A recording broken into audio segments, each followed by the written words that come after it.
Want me to sit? I'll sit there. You want me to sit there? No?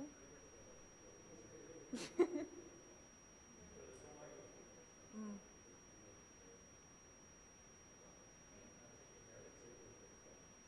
Hmm? No, I think he's sitting there.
Good evening, everyone.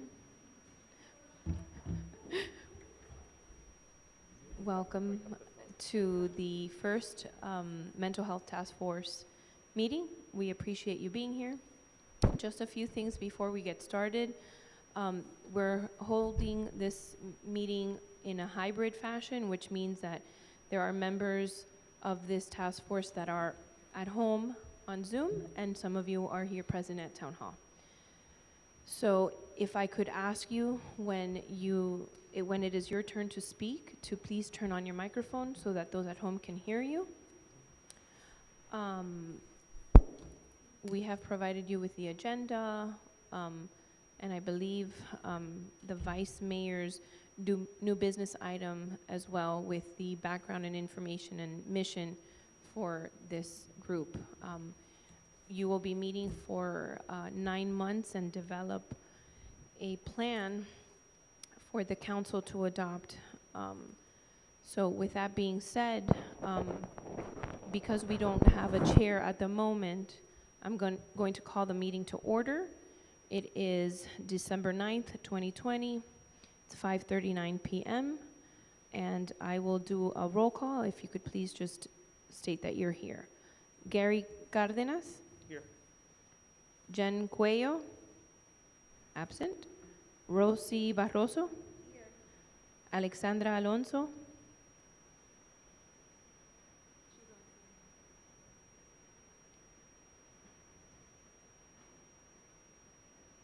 I believe, Alexandra, are you on Zoom?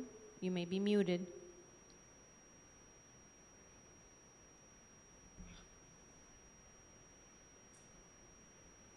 All right, we'll come back to Alexandra. Dr. Lydia Malcolm? Here. Lindsay Wallach? Here. And Hector Abad? Present. All right, thank you. We are going to move on the agenda. There's no minutes since this is the first meeting being held for this group. If there are any public comments. Clarissa, I'm sorry. I'm not on the roll call. Oh, I am so sorry, No, it's Emily. okay. Emily Garcia. Here.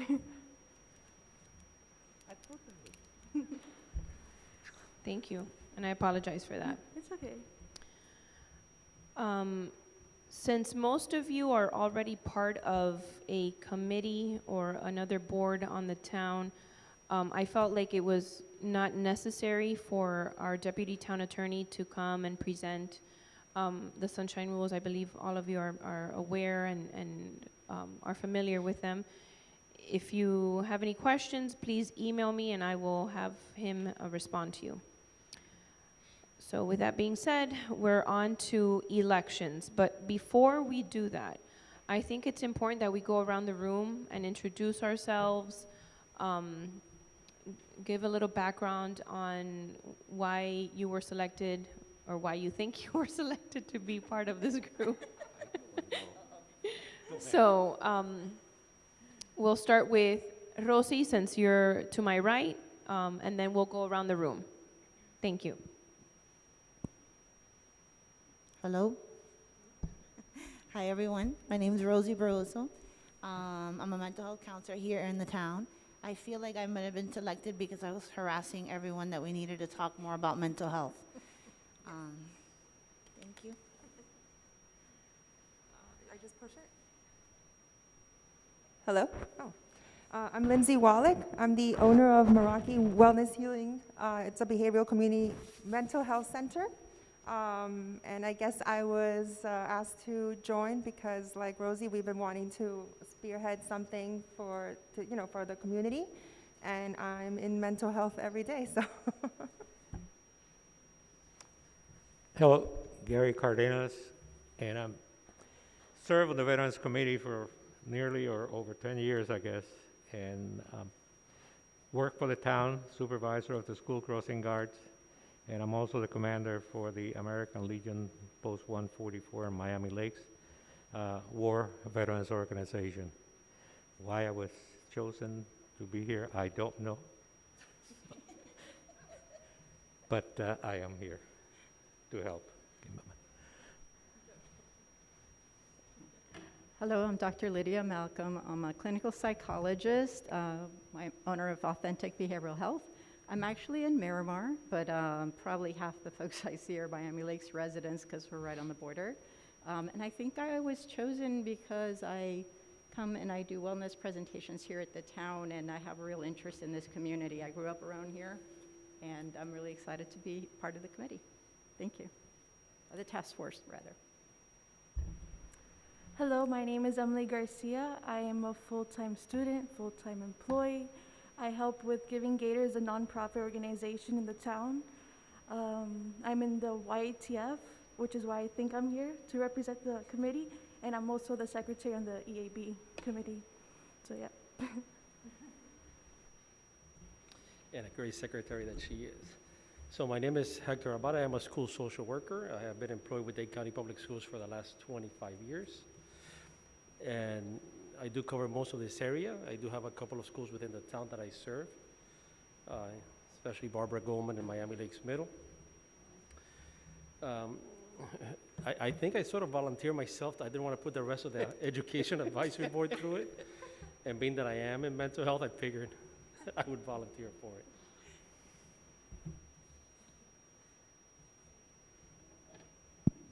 Thank you. Alexandra, are you available on Zoom at the moment?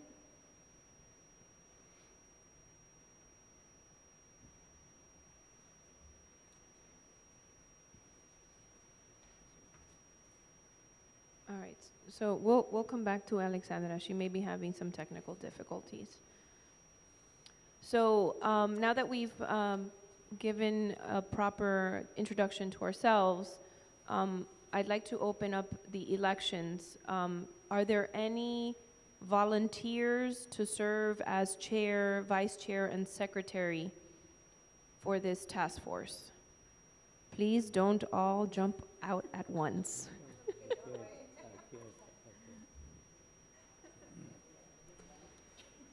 So since Rosie volunteered, can we nominate her to be the chair? Absolutely. I will take You didn't bring the coffee, somebody brought it. volunteers. I will take nominations.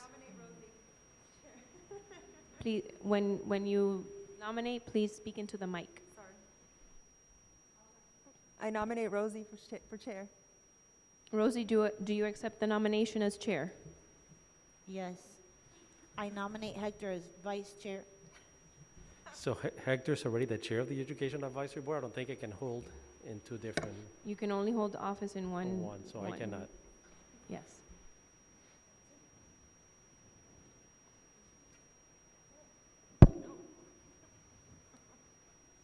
I nominate Lindsay as vice chair. Lindsay, do you accept the nomination? Yes. Wonderful. Do we have a volunteer or for secretary? So unfortunately, Hector nor Emily can serve as an officer because they hold offices they are officers in another committee. So we have Alexandra, who's on Zoom. We have Mr. Cardenas and Dr. Malcolm. If either one of them want to volunteer to serve as secretary. I want to nominate Alexander because she can't say anything. Oh, that's. Alexandra has to accept the nomination, so.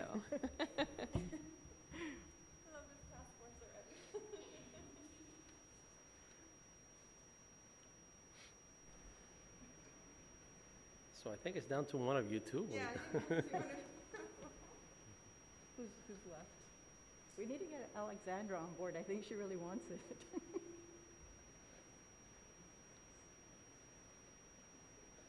Dr. Malcolm, Mr. Gary.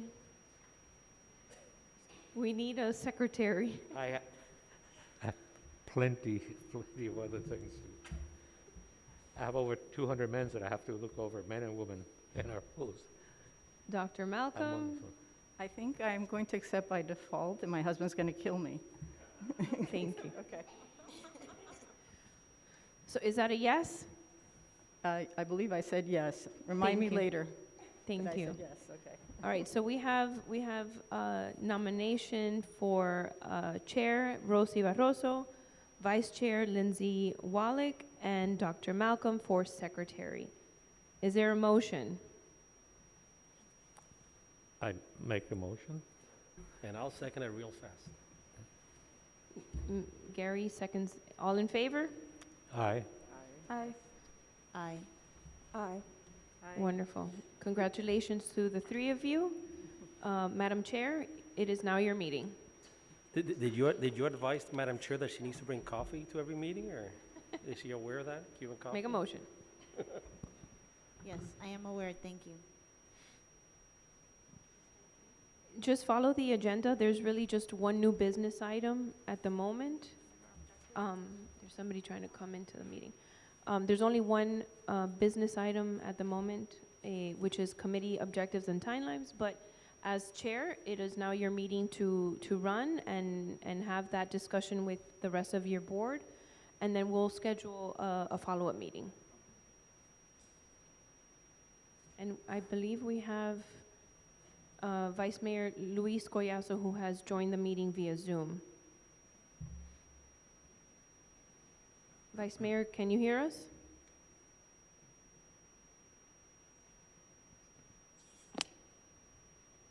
Hi, this is Louis. I'm on the Zoom call. Thank you. Madam Chair, do you want to recognize the Vice Mayor for him to say a few words? Hi, Mr. Vice Mayor, how are you? Welcome. Hi, this is Louis. I'm on the Zoom call, just checking audio. Vice Mayor, we hear you. If you would like to speak, please do so now.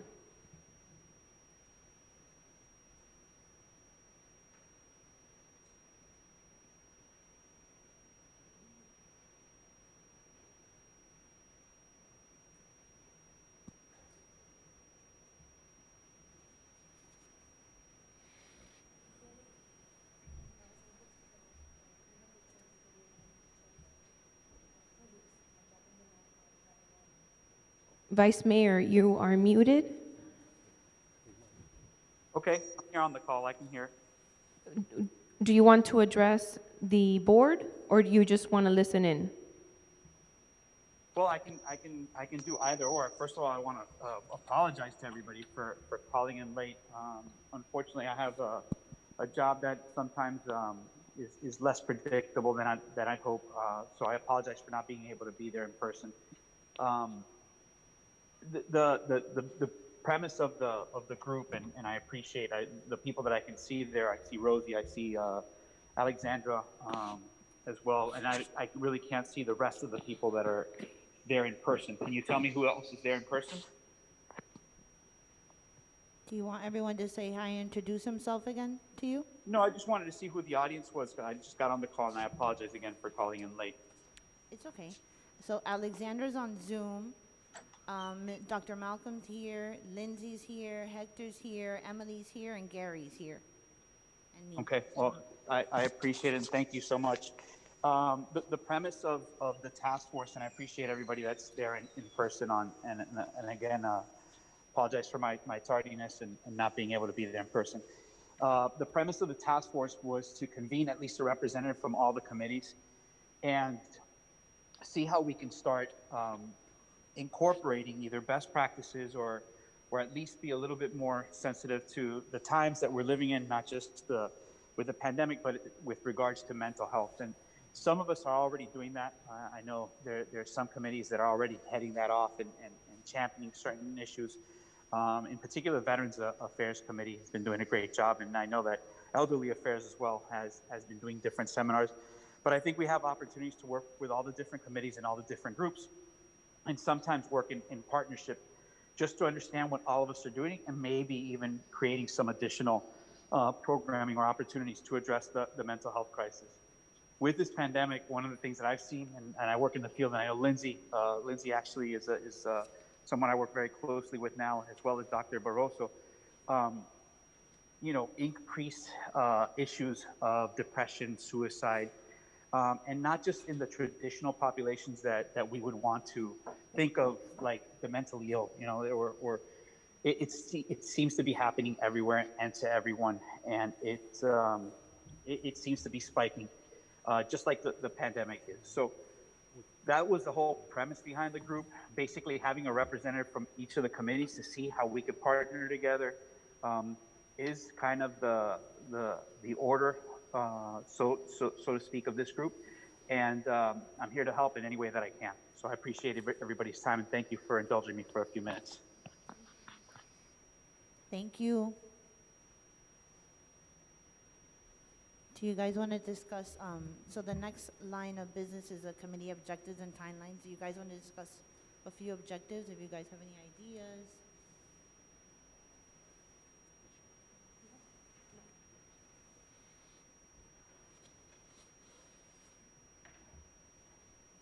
For the purposes of the objectives, I think one of the things that we can do is, at least for the first order of business, is to compile an inventory of what we may be doing already. So for instance, in the Veterans Affairs Committee, I know Michael Coote attended an event that addresses CIT response to, or officers' response to veterans on veterans calls. One of the things that might help us kind of to create this work group is to understand kind of what some of the works, some of the work that's already going on in some of the committees. So from from an organizational perspective, maybe that's one of the things that we can talk about, or doing an inventory of what's happening already within the certain groups and certain committees. We can either do that now as the committee, you know, kind of go around the room, because I think we have representatives from all the different groups there, and then start seeing, well, what else can we do? Is there any other opportunities? Especially since we have, I know we have, you said Lindsay, so there's a community mental health representative there. I know we have private practitioners there. I know we have Gary representing the veterans group, you know, and a lot of other people that represents different subgroups. Maybe that's how, one of the ways that we could structure this to kind of move it forward. I don't know if anybody else has any other thoughts, but that's one way we can do it. We can address it.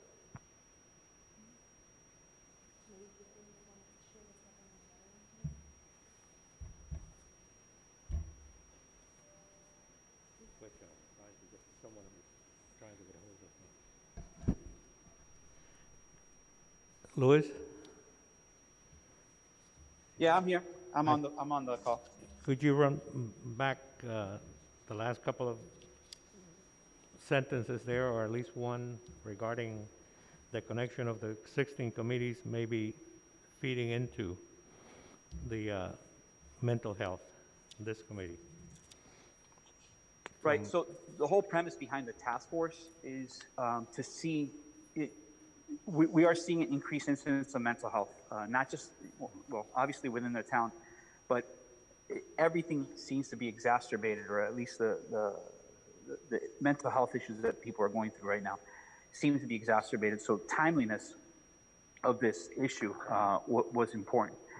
There are some things that we are already doing as a town to raise awareness for this, and some of the committees are already doing this, and they're already engaged in that. So what I was suggesting is, as a first step to organizing the group, was to do an inventory of what maybe some of the other committees are doing, right? What's happening already in elderly affairs, what may be happening in veterans affairs, you know, something youth activities has taken on certain things. Because there may be, just by doing an inventory, right, we're creating awareness among each other about what's happening, or how we addressing this issue. The other thing that I said was that there's individuals within this group or within this committee that, just by their presence being there, add value to the work that we're charged with doing. So I mentioned Meraki, I mentioned Dr. Borroso, and any other providers that we can coalesce from the community is another opportunity for us to learn about the resources that are in our community.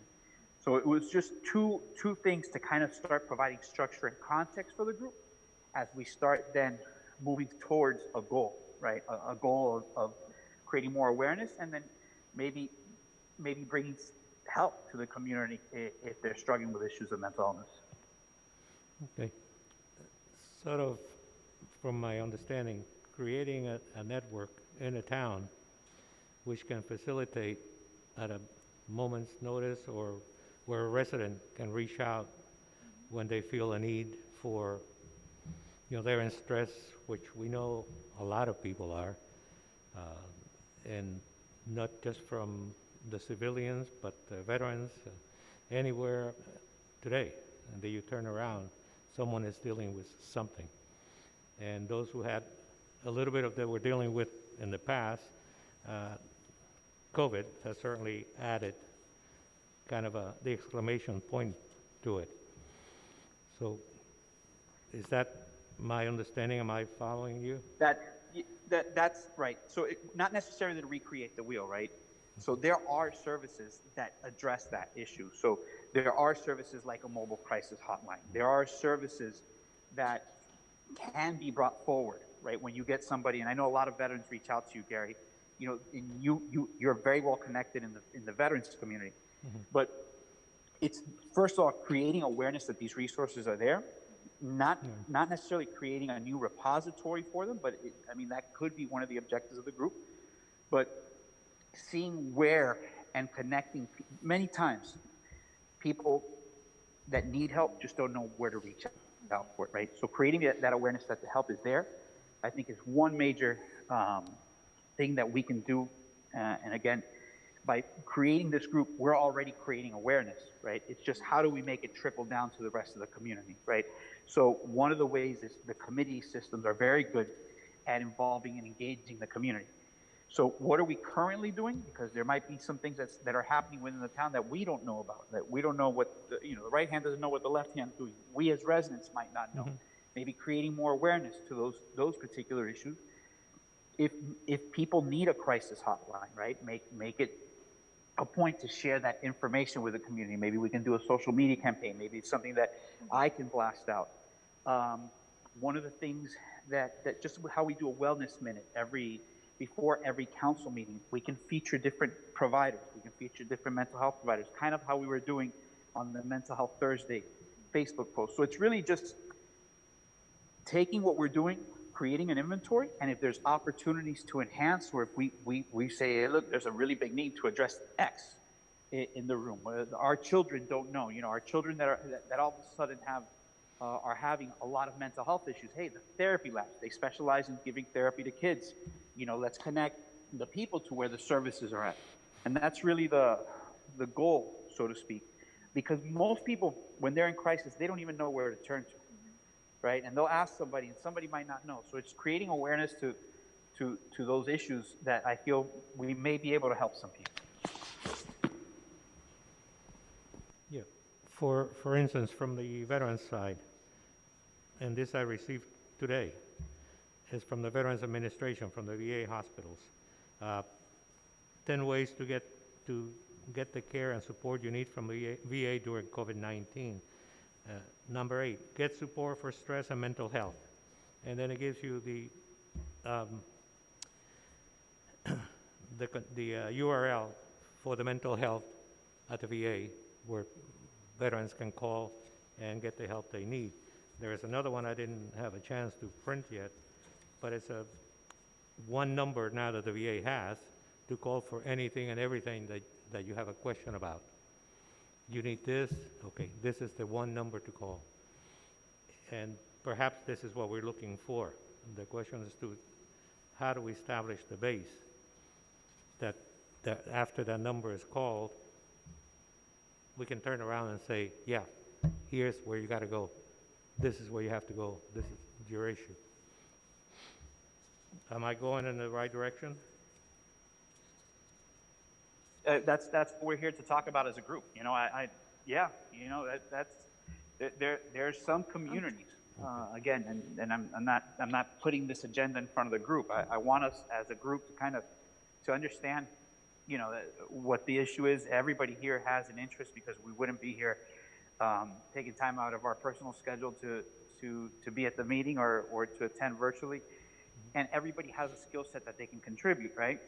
So whatever that is, I've seen for instance, in some communities, they even have social workers, right? So they have, when we know that there's somebody with mental illness, they have a social worker that goes out and checks on them. It doesn't necessarily have to be the town. Maybe the town can partner with a community mental health center, or the town can partner with other community-based providers. It's just creating a network of services and the ability to follow up with these individuals if they were to reach out. That's one thing, right? Maybe it's just creating awareness in a very, like I said, taking an inventory and kind of publishing the inventory and making sure that all the committees are aware of it. Hey, look, these are resources in the community. And Gary, you pointed out one, crisis help for veterans. Hey, your child needs help. Maybe it's just creating a hotline list, right, of where to direct people if they need help.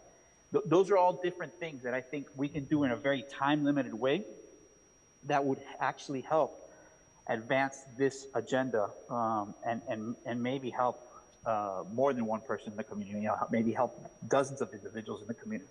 Because I can tell you that the problem is real, and you can go around and talk to the other therapists that are there. I don't know, what are you guys seeing, Rosie or Lindsay? What are you guys seeing? Is it something that, you see it getting better, worse?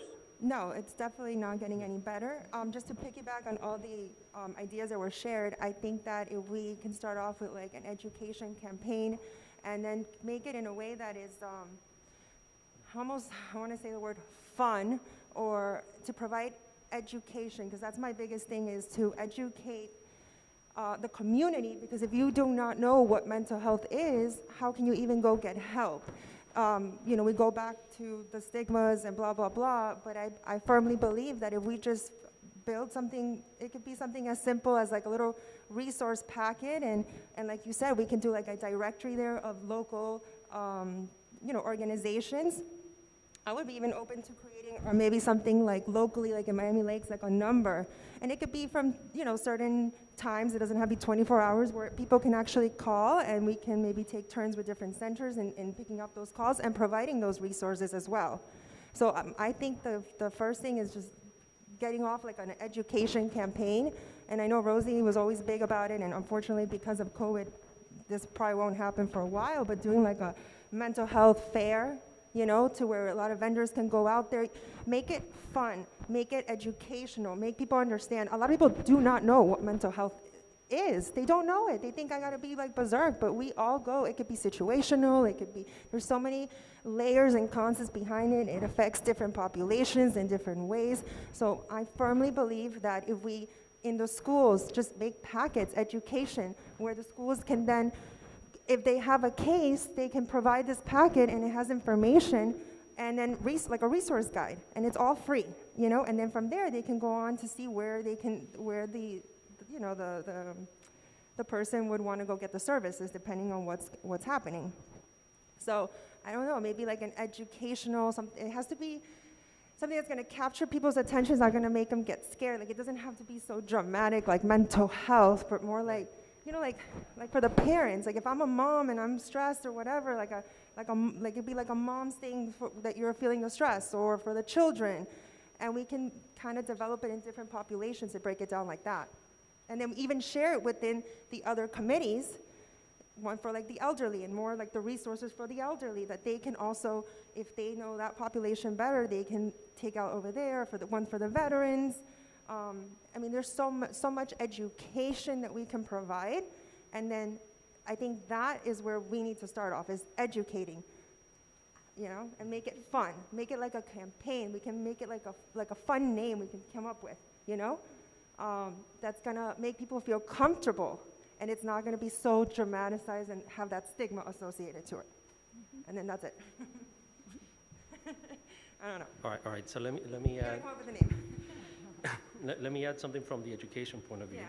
being that I do work at the schools. So from the Education Advisory Board, it's true that we really don't tackle that issue. And it is something that I will try to bring up at our next meeting in January, because I do think it is very important. So with the pandemic, it is clear that there's a lot of isolation, there's a lot of anxiety and depression, not only from the kids and the parents, but even from school staff themselves. I will tell you that all schools have a social worker. They all have, or most of the secondary schools have trust counselors. They receive mental health coordinators.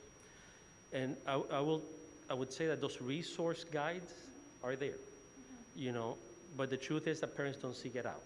Unless a kid is exhibiting these behaviors, there's a lot of falling through the cracks. I will also say that last year, and I don't know who created all the members, and I would love to have another member on this board, but I participated. I had a student at Barbara Goldman reach out to me, and her name is Kayleen Ruano, and she created a mental health symposium at the school. And I thought that was the most wonderful event.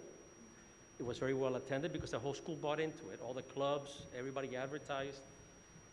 And that auditorium had a whole bunch of community agencies and resources that came out.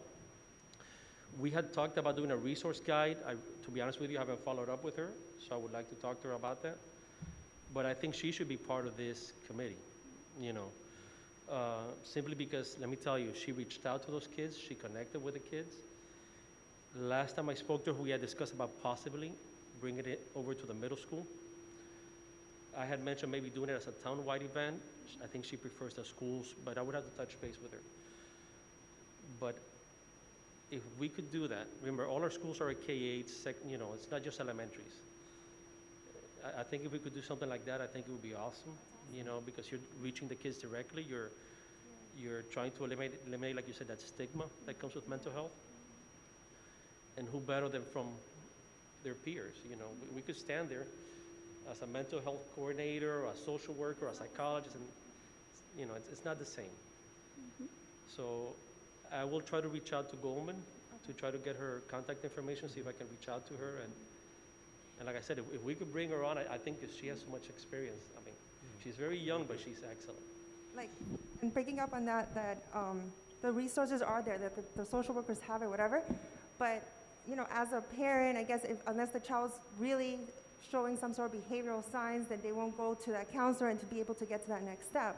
Right. And a lot of parents don't want to admit that there's anything going on. So, and this is out of the box, but like, you know how the no smoking campaign and the bear, and they did it super cute. Like, what if we did something like that, that then the kids could remember and do talks, and then it's, like you said, reach out directly to the parents. And instead of having to go through the school, they have it, but sometimes it's too much and it's overwhelming. And like you said, it doesn't trickle down to the families, the information or the resources there. But like a cute campaign that Miami Lakes could start off, and who knows, maybe it could catch up and pick up in other and it is overwhelming from the employee side. Like for example, I'll tell you that I have 5 schools and about 6,000 students within those 5. I mean, I cannot keep track of every student. You know what I'm saying? It's too much. It's physically impossible. Yeah. It's very difficult. But like I said, an event like what Caitlin put up, I mean, that would be amazing if she could. She had students, and then she talked about her issues, and they did like a skit. And then whenever they were done, and then everybody went to the auditorium, and it was like a resource fair. And like I said, I think that would be great from an educational end. I know we need to look at the elderly as well. Exactly. It's not just kids, but that's maybe somebody else's area of expertise. Yeah, just like students, that they're not the only ones that have issues or problems, and they're not the ones that will come out and tell you that they have a problem. Their parents who have stress issues, they don't even realize it. And you see them, they look normal. Except when you come up to them or look at them the wrong way, or they say something, whoa, you know, the monster goes out. And that's why the name, if you say mental, then they say, whoa, no, I'm fine. I'm good to go. And they don't realize that they really need help. But instead of using like mental, we can focus on emotional. Yeah. You know, and kind of get away from the whole mental word. I hate using that word, and I like to almost use more of like emotional well-being. And we could do something piggyback on that, you know, and kind of drive some campaign on that. Because that makes it a little bit more like acceptable, you know, than the word mental. So if I might chime in, a couple of thoughts about what you're talking about, because I'm hearing that part of the problem is you've got programs, and I know the town, I was here for the health fair, there's all kinds of programs available, but the issue becomes people, one, realizing that it's there, realizing that they're actually the people that should be going there, because we have this stigma. And I know you're probably experiencing the same thing. I have a lot of first-time people coming to see me, and they are devastated because they're coming to see a professional. So that stigma is alive and well out there, and I think that's part of the battle is you've got the programs, maybe people don't know they're out there. My thoughts around that is, I know we have health fairs, but only the people who want to come to get information, who are kind of sort of in that preparation stage, if you're looking at the stages of change, that are coming. And I don't know what the town has, but places where people already are, churches, the grocery store, even information in beauty salons, to talk to those. I mean, I know my hairstylist and the lady that does my facials, they're my therapists. They actually have that ability. People talk to them. So really kind of looking at how do you get the information into the community where people are already at, because they don't want to come to us. It's too stigmatized. The other part around the stigma is we have all the famous people, the movie stars, the glamorous people saying, yeah, I go and I get help for this, and I've been helped for that. And it's kind of tricky because people don't want to put themselves out there, but if you have community leaders, if you have young people who've already been there, parents, who are the people, spiritual leaders, who are the people who have reached out and gotten help, and what types of help? Because you don't have to be terribly ill to go to a therapist. I'm seeing a whole lot of insomnia right now. Insomnia will affect your mood. It'll make you anxious. It'll make you not eat right. It will make you angry. And so we treat insomnia, and that's something a lot of our healthcare providers do. And people think, oh, I need to go to my doctor and get some Xanax. And we know then that creates some other problems. So people don't even know that we deal in wellness. We do health psychology.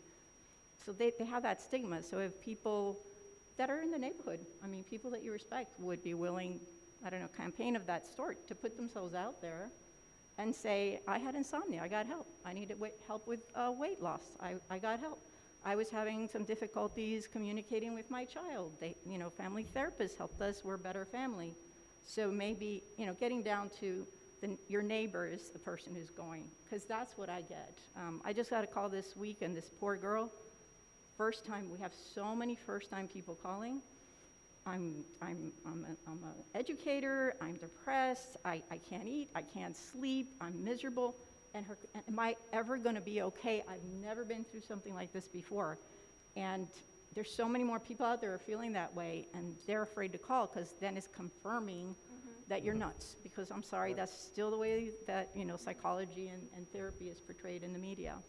So I don't know what's in place and what might work, but I think calling on those corporate leaders and so on to really engage in the workplace and in these other places where people already are might be helpful. So. Well, like Hector, you said you know this woman who carried out this campaign. Why don't we research if there's any other cities doing any other campaigns or anybody that has done other stuff? Let's see what worked and what didn't. I mean, I feel like we have so much potential, because if there really, I don't think there's a lot of people out there doing anything like this. And like you said, if we bring a big figure in that would back it up and would be willing to talk, a lot of people, that makes it less stigmatized. Okay, well, if, they're this and they're that, then it's not so, I'm not so bad, I'm not that crazy. But maybe researching what other people have done. Are there other cities, any other communities that have done any mental health things? I know there was a school once that was, instead of doing detention, they were doing yoga at their schools, So why don't we look out there, exactly, let's see what's out there, what's been done, what hasn't been done, and then so that way when we regroup next time, we kind of come up with the idea, I saw they did this, maybe this is something we can incorporate into our campaigns. Or they did that and it didn't really work out, I don't think, and that way we can start narrowing down and seeing other options out there. Yeah. So do we need to make a motion for that? Like that we do our research and come back? Well, we're not voting for anything, we're just discussing right now. Yeah, just to discuss. And I'm sure you do a great job, Rosie, doing the research while you prepare the coffee. I'm kidding. No, but I do agree with the stigma part of the mental health and the education part. We need to take into account that there are certain cultural biases. Like I know within the Hispanic population, that is a major issue. And that's really one of the biggest obstacles that we all have. The other thing is that people are hurting financially. So I know there's resources out there, but not everybody can afford to pay co-pays or take kids or even themselves to get counseling. So if we do decide to move forward and create some sort of, whether it's a database or a resource guide, it's good to research, what kind of programs are out there. Because, there are some people who will be able to afford it, some people can't. And like I said, when I speak on the behalf of students, because that's basically my population, but it's not just the kids, the parents need it, and the grandparents need it, like Gary, I know veterans need it, heck, I need it sometimes. If you ask my wife, I need it all the time, but I don't know. And for those cases, like as a center, we do have case managers, and we can always look into options. A lot of people maybe qualify for a lot of help, and they don't even know they can.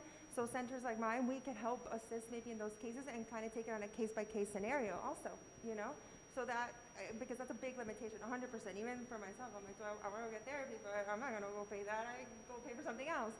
So I completely understand where that's coming from. But sometimes there are other resources, and maybe, again, teaching people, educating people that we can look into to see what is available there that might be able to work for them, or take some out, or maybe apply for certain programs or stuff like that. There's a lot of grants out there, a lot of organizations that work under grants, so we can also keep those in mind.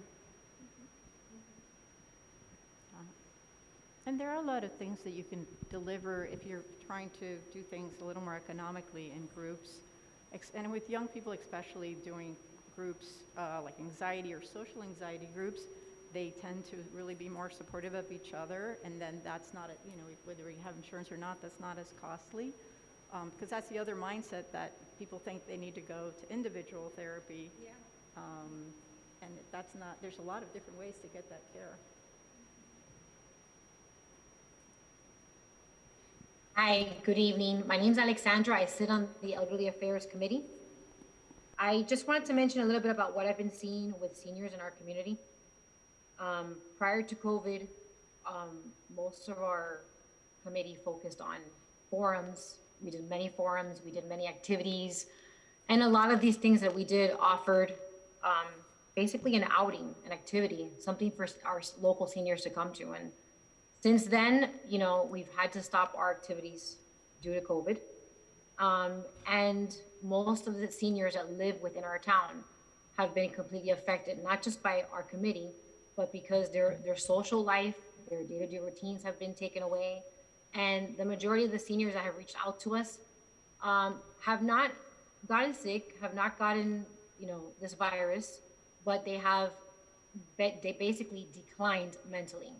And a lot of them have reached out to their primary doctor for assistance, but really not any assistance to, what they can do to be more positive, or what they can do to basically change their outlook. And they've gotten so depressed and so down.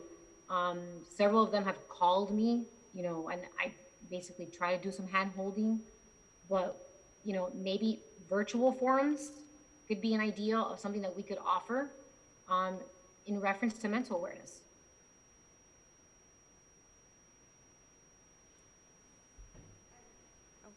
I agree. That's a great idea. We could work with them and help them. Like, I know the times that I've helped Dottie with the Elderly Affairs Committee giving out the food, they're so happy just to see people and interact with them for a few minutes. They are. Those few minutes was the highlight of their day. Yep. We actually are still doing the wellness calls for the elderly. We don't have that many left. We have about 25, and some of them don't even want to let go of the intern that they've been speaking to. Like, can I stay friends with them forever? We're like, sure, whatever you want.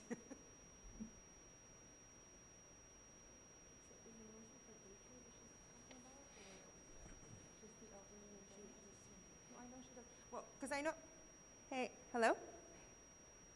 Alex? Yes, I'm here. Okay, it's Lindsay. No, because I know that, that's a great point. What I've seen, though, is sometimes with a lot of these elderly centers, they don't fully grasp, or I don't know how to word this correctly, the benefit of the mental health aspect, and then they think that you're going to come in to overtake or what's going on already internally in a lot of these organizations. So I think and one thing has nothing to do with the other. Yeah, but so you understand that, but a lot of other organizations out there from personal experience do not. And so they automatically cut it off. So I think, again, educating and providing that education to these other organizations and making them understand that we are an added benefit rather than we are coming here to, because again, there's always a business in Miami and they think you're going to come and take clients, honestly. So them understanding that there's an added benefit or an added service to keeping their population, healthy. Absolutely. Mm-hmm.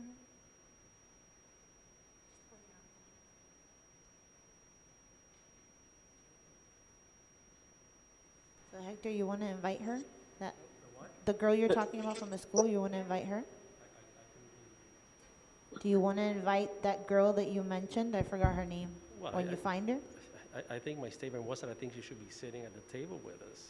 Yeah, we have to find her so we can invite her. She happens to be related to Councilwoman Ruano. Caitlin Ruano is the niece of Councilwoman Ruano. And Caitlin Ruano, what she did at Goldman, Right. came by way of, there was an event called Out of the Darkness that was held in honor of a gentleman named Victor Ruiz who took his life in the town. At that event, a lot of people started making connections, and one of the people that was there was this young lady. Her name was Caitlin Ruano, and another young man. His name is Akil Cole. Akil Cole did the same thing at HML. We're very similar. They both started mental health groups. I'm going to say that the format that Caitlin used, and I think Hector used the term peer, it was much more effective because it was peer-to-peer. There is a certain connection, and we even see it in the severely mentally ill. There's a connection that a peer can establish very fast with other peers that helps kind of get people into help. And that's what she was able to leverage through her relationships at school. And I was there at that event, and I agree with Hector. It was very powerful. So yes, we can get in touch with her. Her name, obviously, her name is the same as the councilwoman, and the other gentleman, if we move in that direction, his name was Akil Cole. I love all the ideas, and I think, in the beginning, I was like, is this kind of the way to go? And what everybody's saying around the room is actually solidifying in my mind that this is definitely the work that we need to take on, because I have not heard said, while we all might work in different fields, it seems like we are all seeing an intensity in the severity of these issues that we're dealing in all the different populations. So I just, again, appreciate you guys, and I would be open. I just don't know. I haven't looked at the resolution to see how we can invite guests, because the other suggestion I was going to say is one of the things that we can do, and Alexandra may remember this from the Elderly Affairs Committee, we used to bring resources to the meeting. The first 5-10 minutes of the meeting could start off with a resource. And while we're all professionals and we have our tool belt, I'm a social worker, we all have resources within our scope of work. We don't know everything that's going on. So sometimes bringing these resources maybe to a meeting can help us kind of know a little bit more. And as we know a little bit more than maybe the things that we can bring forward, I'm just putting that out there because that's something that we have done in Elderly Affairs, and it has helped in the past. And it's kind of analogous with what kind of the work that we're doing is trying to bring resources forward, getting more community awareness about these resources. And just wanted to share that with you guys. Thank you. So to address the request for Caitlin Ruano to participate in these meetings, we can accommodate that. There is one opening that we were not able to secure, and it's a position from the Youth Council. Given that Caitlin is still in high school, she is open to that seat. Now, the other gentleman that was mentioned, Akil Cole, I know that he graduated from HML this past year because he was part of our high school banner program. So he may be off to college and other things. But for Caitlin, we can definitely extend the invitation to our next meeting and have her be part of this group. That's a great suggestion. So I'm going to make a general comment, philosophical, and maybe I'm going off here. So no matter what stage of life you're in, as human beings, we're not meant to be isolated, okay? And I'm very active in my church group, and we talk about, the isolation of the soul, right? So we're all becoming all isolated and watching each other on cameras and stuff like that. So I know it's difficult. I am hopeful and praying that vaccine does come out and we can go back to some sort of normalcy. I do think we need to start bringing people together, whether it's events, whether it's gatherings. I know we had like a major event here, right, back to school, right? And we were talking about, we gave book bags. You were here. It was like Giving Gators were part of it. And we played a game like a Kahoots game with kids and different ages. And all I kept saying is, if we could fill this room and you just put the game on the board and the competition and the cheering, that would be so awesome. Now, I know you need to social distance now and everything, but if you could find a way, I don't know why, I kept thinking about, I think years ago at the Robert Alonso Center, they used to do like domino tournaments for the elderly or something like that. Listen, I have some relatives that all they do is play dominoes, and they come to and I just have a blast playing with them. That's all we do. So any opportunity you get, it's not just about mental health. Any opportunity you can get, bring people together. I think that is wonderful. You know,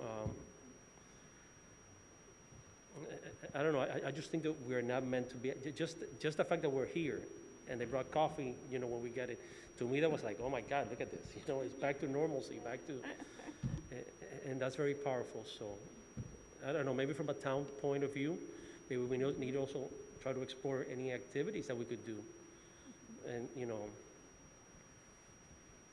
I don't know, I'm just gonna say this because Gary's here, so, and it's just a little story. So last time I saw Gary, we had a little argument, right? I don't know, Gary might not remember.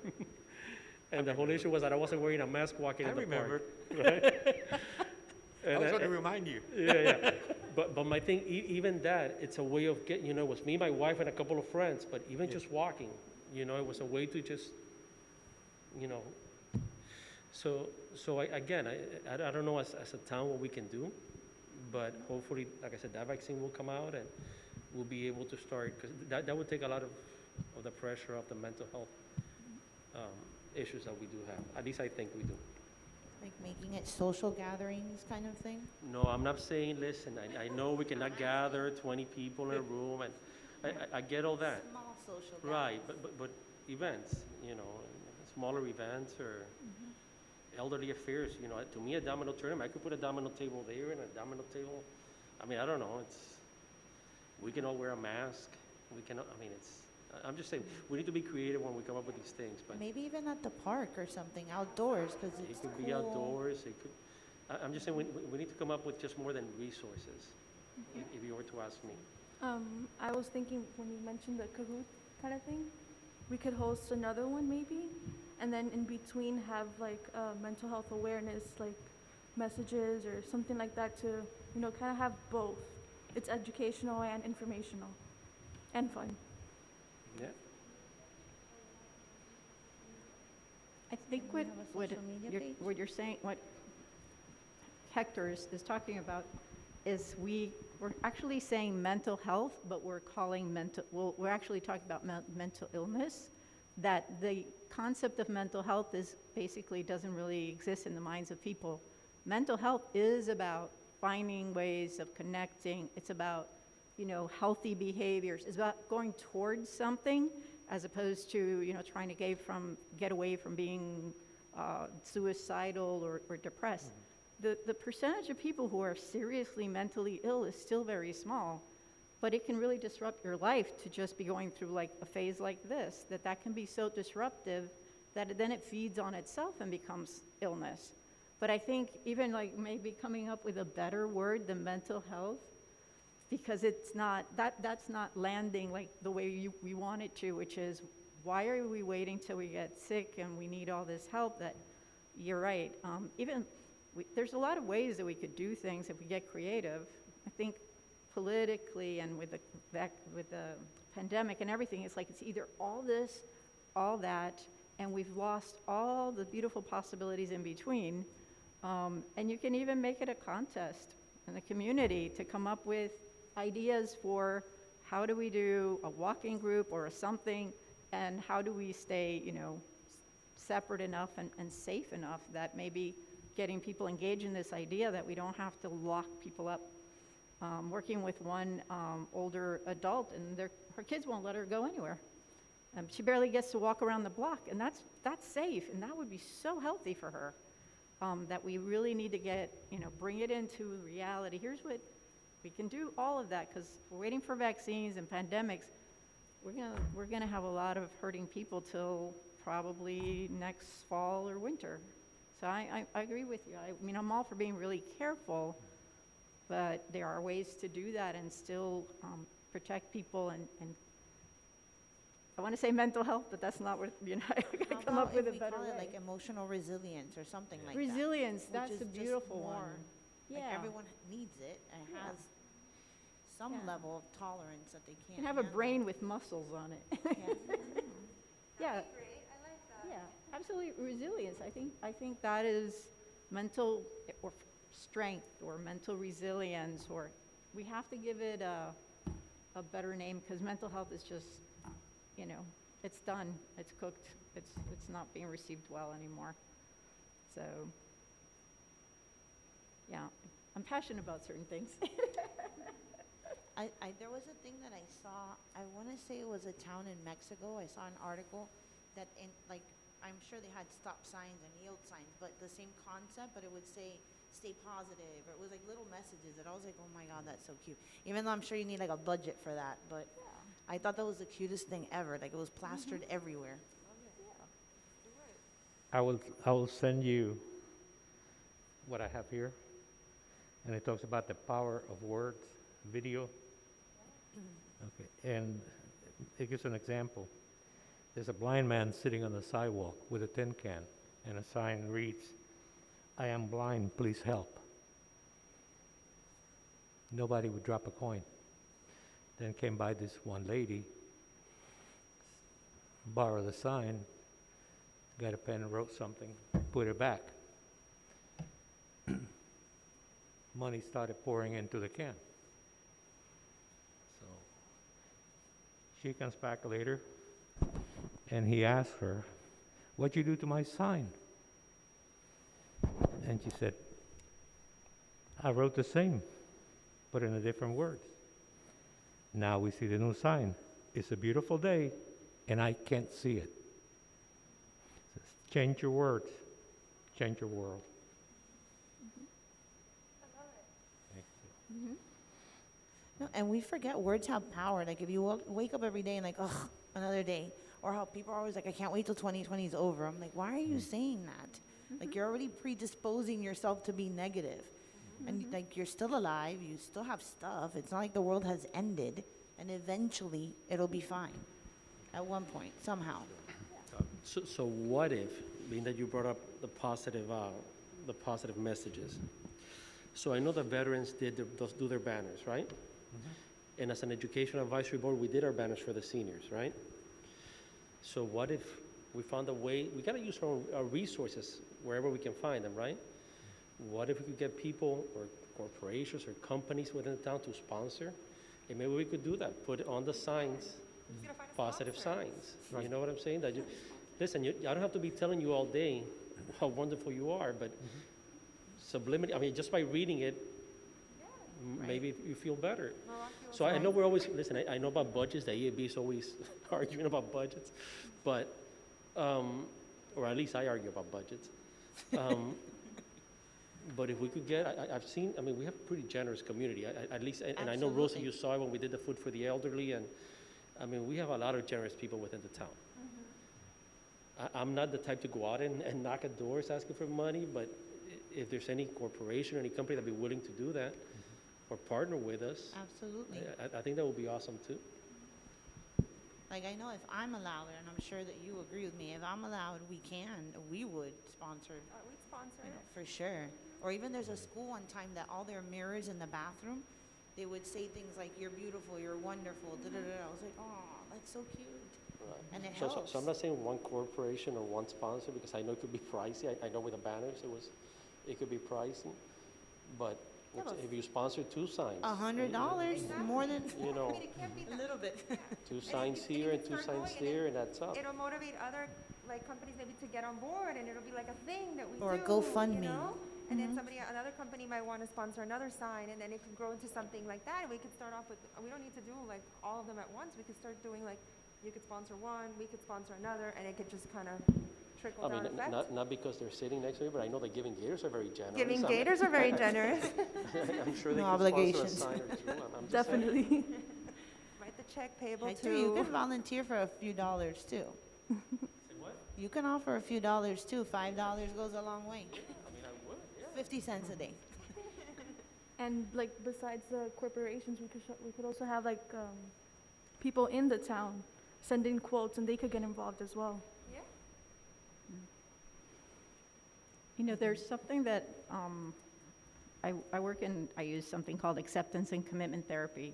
And they have, one of the guys that's in that, Russ Harris, has a book called The Happiness Trap, that we think that we have to work towards happy. It's like a place you get to, and there's no obstacles, and you get to happy, and if you get to happy, everything's fine. But that's kind of what's happening with the pandemic. We're waiting to get to happy, we're getting to get to normal, And we can find ways that we've grown through this, ways we've connected through this, ways that we've learned new skills through this, at the same time that we've been sad, that we've lost people. Because I think that, again, that kind of putting that out there, yes, you may be feeling down and anxious, but what have you been actually able to do? Because people don't see, I'm still work, or I still care for my elderly parent, it's different, or I'm doing this, I'm doing that, that they're so caught up in what we can't do or what they haven't done, and not seeing, again, it's back to, I love the word resilience, that Right. we have all kinds of things going on, but our brains are programmed for negative. That's why the news is negative, because we're looking out for danger to protect ourselves, and that's perfectly normal. We have to make an effort to see, what are we doing right as a community? What are you doing right in your church? What are you doing right in your business and in your personal life or with your kids? That then we can kind of balance this out a little bit. So I don't know how you work that into a campaign. But again, like putting this stuff on the wall, you know, what have you learned, you know, through COVID? Right. What new skill have you had? What have you endured? What else? You know, And what- it goes back to psychoeducation, because, I mean, the action in your brain is the same. For you to have a negative thought, if you're able to do that, you're able to do this. Like when a kid has ADHD, you're like, I can't pay attention. How come you can play the game for an hour? You can pay attention. You just need to allocate it in this direction. So it's, I guess, just the psychoeducational component to people too, of simple things. Well, we know video games, you get instant gratification, so you could be playing all day and there's a lot of action going on. But no, I agree. I mean, and I think as we meet, and as I guess you said 9 months, right, Clarissa? I mean, and I'm assuming a we'll be baby. meeting like any other committee once a month. Is that how it's going to work? So I'm sure it will evolve. Whatever ideas come up, we'll refine the ideas and evolve, and hopefully at the end we'll have a product that really benefits the community. I mean, that's,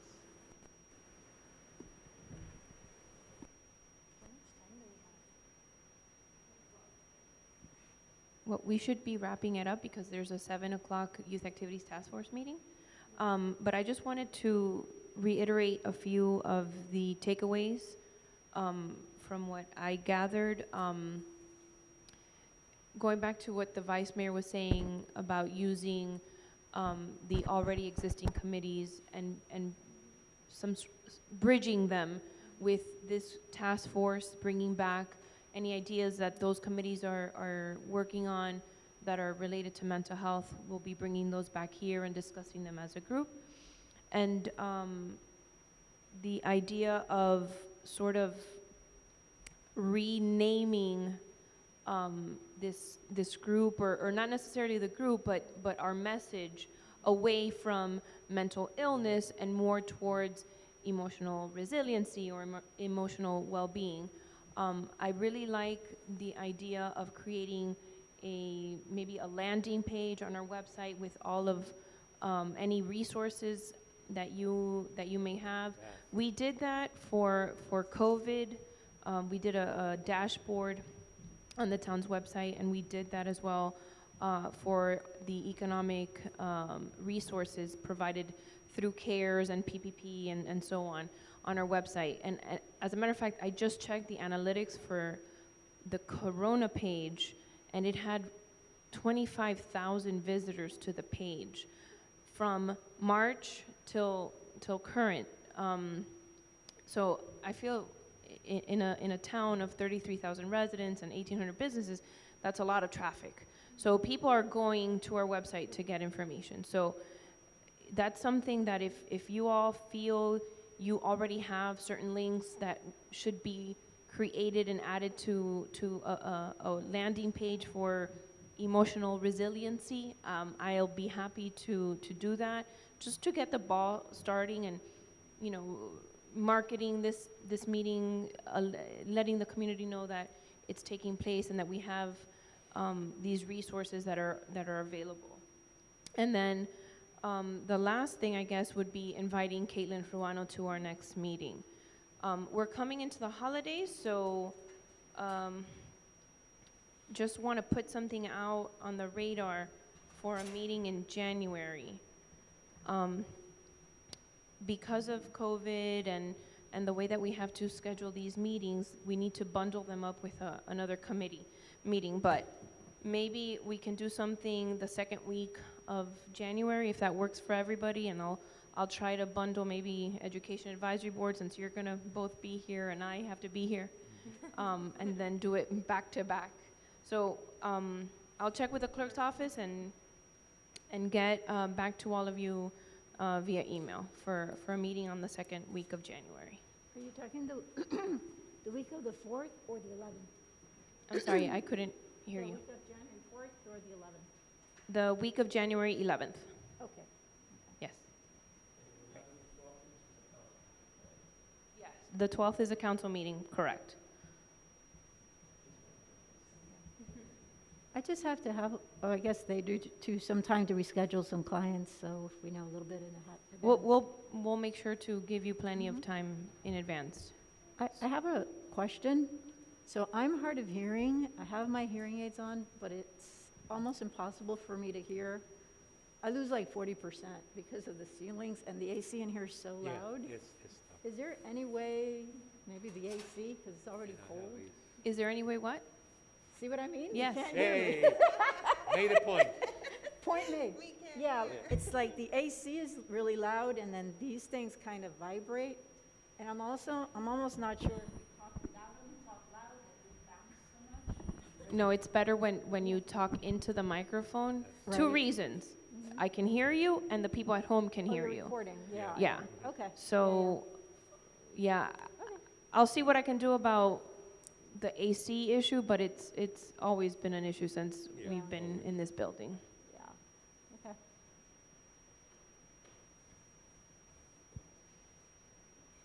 If there's no further business, Rosie, the floor is yours. You can adjourn. Any further business? Anyone? Oh, man. Perfect. Thank you so much. Have a great evening. Thank you. Thank you. Thank you.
could come here, Nancy. I'm gonna move to the middle. I'm gonna move to the middle table.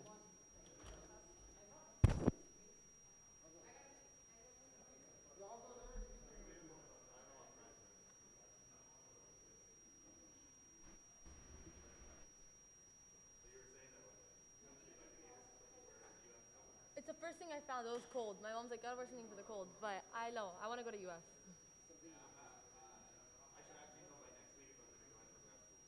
Woo, my dad went for grad school and law school, and then my mom went to Yeah. It's a house divided, but you know, anything's better than FSU. We don't like FSU. Okay. Yeah.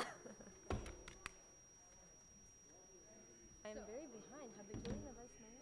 Vice mayor or vice? Oh my gosh. Vice chair? No. Temporarily I'm vice chair. No, not that. I meant for the vice mayor is. I'm sure I know, but it's not in my head anymore. Sorry. Yeah, I usually know. Yeah. I can't even guarantee that I know. I don't even know anymore. Yeah. I think these masks are cutting off my oxygen. I don't even know. So I guess vice mayor of Miami. Yeah. Vamos a mirarlo. Yeah. It's like Google. You are my friend.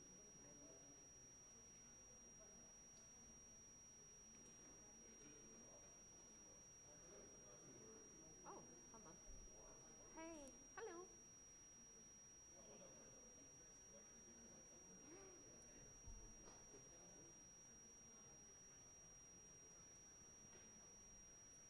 I don't know if you guys want to. There's an extra mic.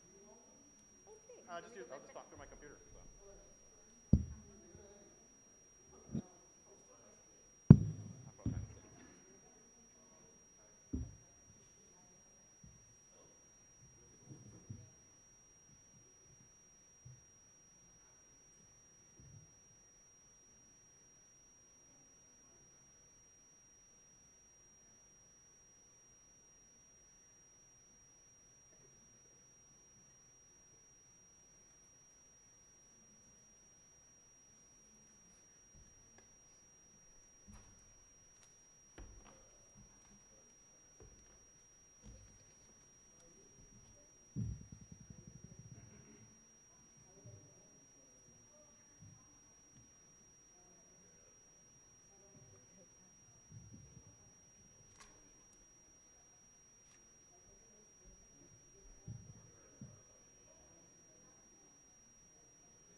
Good evening, everyone. My name is Brian Rodriguez. I'm the chair of the Youth Activities Task Force. This is our normal scheduled meeting. Today is December 9th. I'm going to call this meeting to order at 7:10 p.m. We do not have a secretary. Would anyone in our committee like to volunteer to be secretary? All you have to write down are the motions and if it passes or not. Anyone? Ms. Matos, as my vice chair, would you be able to do it?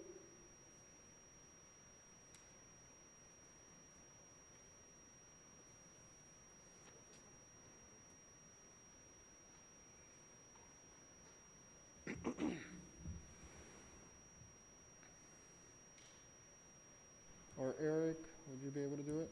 Just write down the motions and who's here. Perfect. Eric Velarde will be doing the minutes.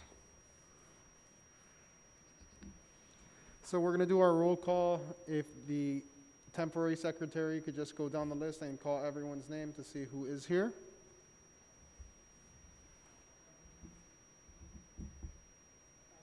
Mm-hmm.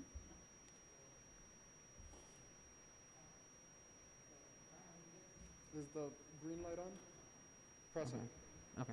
Brian Rodriguez. Present. Nancy Matos. Present. Michael Torino. No, okay. Christina Christoph. Daylene Garcia. Present. Emily Garcia.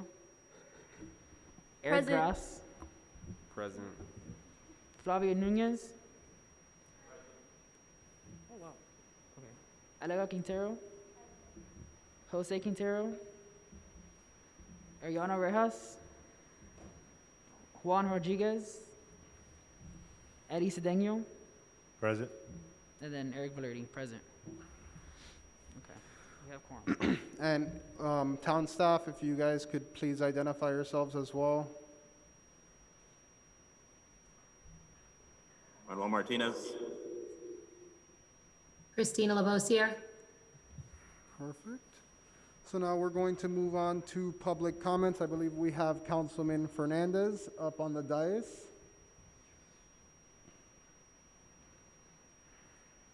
He is also our former chair for the Youth Activities Task Force.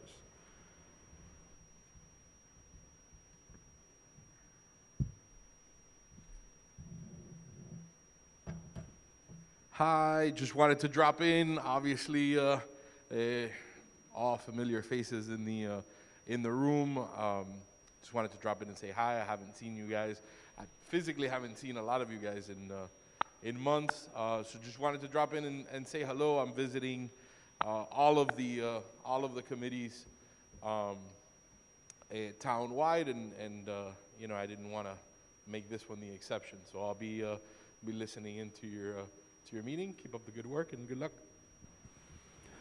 Thank you, Councilman Fernandez. On behalf of the Youth Activities Task Force, I'd like to thank you for your service and congratulate you on your new position. Brian, just so you know. Juan is on Zoom? Okay, let the record reflect. Okay, let the record reflect Juan Rodriguez is on the Zoom call. Juan, do you have anything to say? No, not right now. But welcome back, Juan. We haven't seen you in a while either. I know. So we're going to move to It's nice to item be back. 4, order of business, deferrals, additions, deletions. Does anyone have anything they want to add, remove, or edit on the agenda itself? No? I'm actually going to add, or motion to add item, it's going to be 5A, above Halloween recap. It's going to be the Christmas event that we have for our committee on our budget. Does anyone else have any additions, deletions, deferrals? Do I have a second for the motion? Second by Nancy Matos. Any discussion? Seeing none, all those in favor signify by saying aye. Aye. Aye. Any opposed? Seeing none, motion passes. So we are going to move on to 5A, the item I just added, which is the Christmas event. On our request to council, we requested a line item for a Christmas type event. I have been approached by, or I was approached by the mayor and the town looking into doing a holiday parade for the town of Miami Lakes, hosted by the Youth Activities Task Force. And we do have potential sponsors, but I wanted to get your outlook to see if you guys want to go forward with this. If we do go forward with this, the budget for this event will have to be mainly from sponsors, but we may have some money left over from Halloween that we can move to this event to have it going and being able to do it.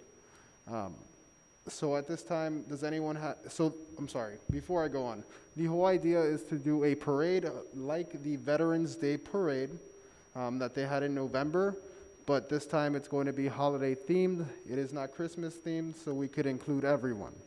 So holiday themed, and one of the ideas was to have Santa in the last car of the parade, and do things like that, have the committee involved, and other committees involved as well, and other organizations. I was reached out by Black Boutique, that is here in Main Street, to possibly be the title sponsor for the event. That is one thing we do have to discuss is if we do this event, what are the amounts for the sponsorships? Okay? Does anyone have any ideas or anything they want to chime in on how we can get this event going? Just one clarification. Are we looking at a daytime event or evening event? Talking to the microphone. Oh, sorry. Are we looking at a daytime event or an evening event? You're looking at a daytime parade. So yeah, it would be a daytime event. All right, just wanted to get some clarification. So right now, we have a budgeted line item for this event, but no money in that item? No money associated with that, right? So there's a $0 amount associated with this line item. Okay. Okay. Does anyone have anything else to chime in? Or if they would like to do this event, you can make a motion. Yes, Day. My question is, who will be part of the event? Meaning, who is going to be joining people from the actual town that want to participate in the event? They sign up, they come and participate. What else is involved in this parade? What is the idea behind it? So the idea of the parade is to get the community going again. Our last event was on Halloween when it comes to the kids in the town and the youth in our town. So we wanted, the idea was to bring something else out from the Youth Activities Task Force to do something to engage with the children of our town and have something different for them. The idea was presented to kind of piggyback on what the Veterans Day Parade was in November. It will be, from my understanding, and we could vote on it, would be to open it up to Miami Lakers that would like to join. I don't think we need to limit it on how many people can be in the parade. If you were at the Veterans Day Parade, you could see how long that parade was itself. And it was a huge success, and I think this would be a huge success as well, as long as we could get it rolling. Speaking to town staff, we would have a week and a half to plan this event. That is the only downside to doing this event. So, I'm sorry to interrupt. So this would be open to the community. Whoever wants to participate, they register. Will they be using their own vehicles? Will they be decorating their cars? When will we have these meetings in order to coordinate all of this? Because we are very short in time. So I personally think anyone should be able to join. The cars, you could bring your own car and decorate your own car. I would say, though, we could have vehicles. I know I've been trying to contact Miami Lakes Auto Mall, Fred Senra. It's been very difficult to get in contact with him to see if he is willing to sponsor some cars for the committees as well as the town council. If anyone knows a better way to get a hold of them, by all means, go ahead if we do pass this tonight. But that is the thing. We do have a very limited time to organize this. And I know, Manny, you spoke with Christina for more information, correct?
Yeah, so the only thing, when I spoke to Christina about this event, I know one of the options was to, instead of, I know the Veterans Day Parade went through more of, it went through the industrial area where there wasn't really people, so they didn't really, it was no reason to have it go through there. When it comes to this parade, we were thinking of maybe having it go through more residential areas, so we could reach out to more kids that are at home or families that are at home, instead of going through these industrial areas where there's not many people living, because you cannot live in a warehouse. So going through the main streets, through neighborhoods and things like that. If anyone does anyone? What day would this be again? I'm sorry? What day would this be again? Manny, I believe it was December 19th.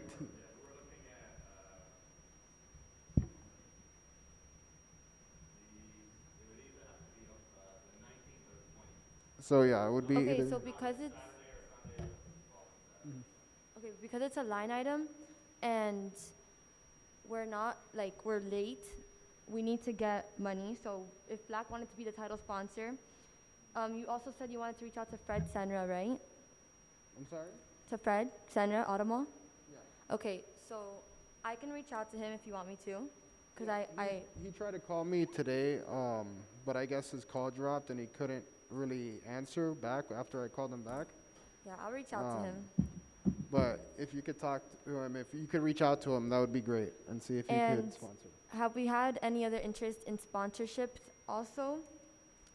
For that event, we'd have Miami Lakes pub, the fire station, right? And everyone would be involved. Okay, yeah. Yeah. And we think we should have sign-up sheets. So I don't think it should just be like any car can just walk in and go. That might be a little chaotic. we necessarily don't have to have a registration. That was one thing I was told. We don't have to have a registration. We could kind of let people know and they could show up. We could do a registration for at least the committees to know who's coming, as well as.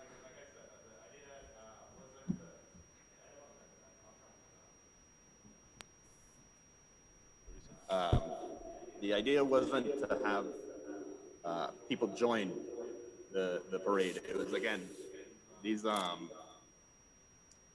we were going to get cars and we were going to work together as a committee.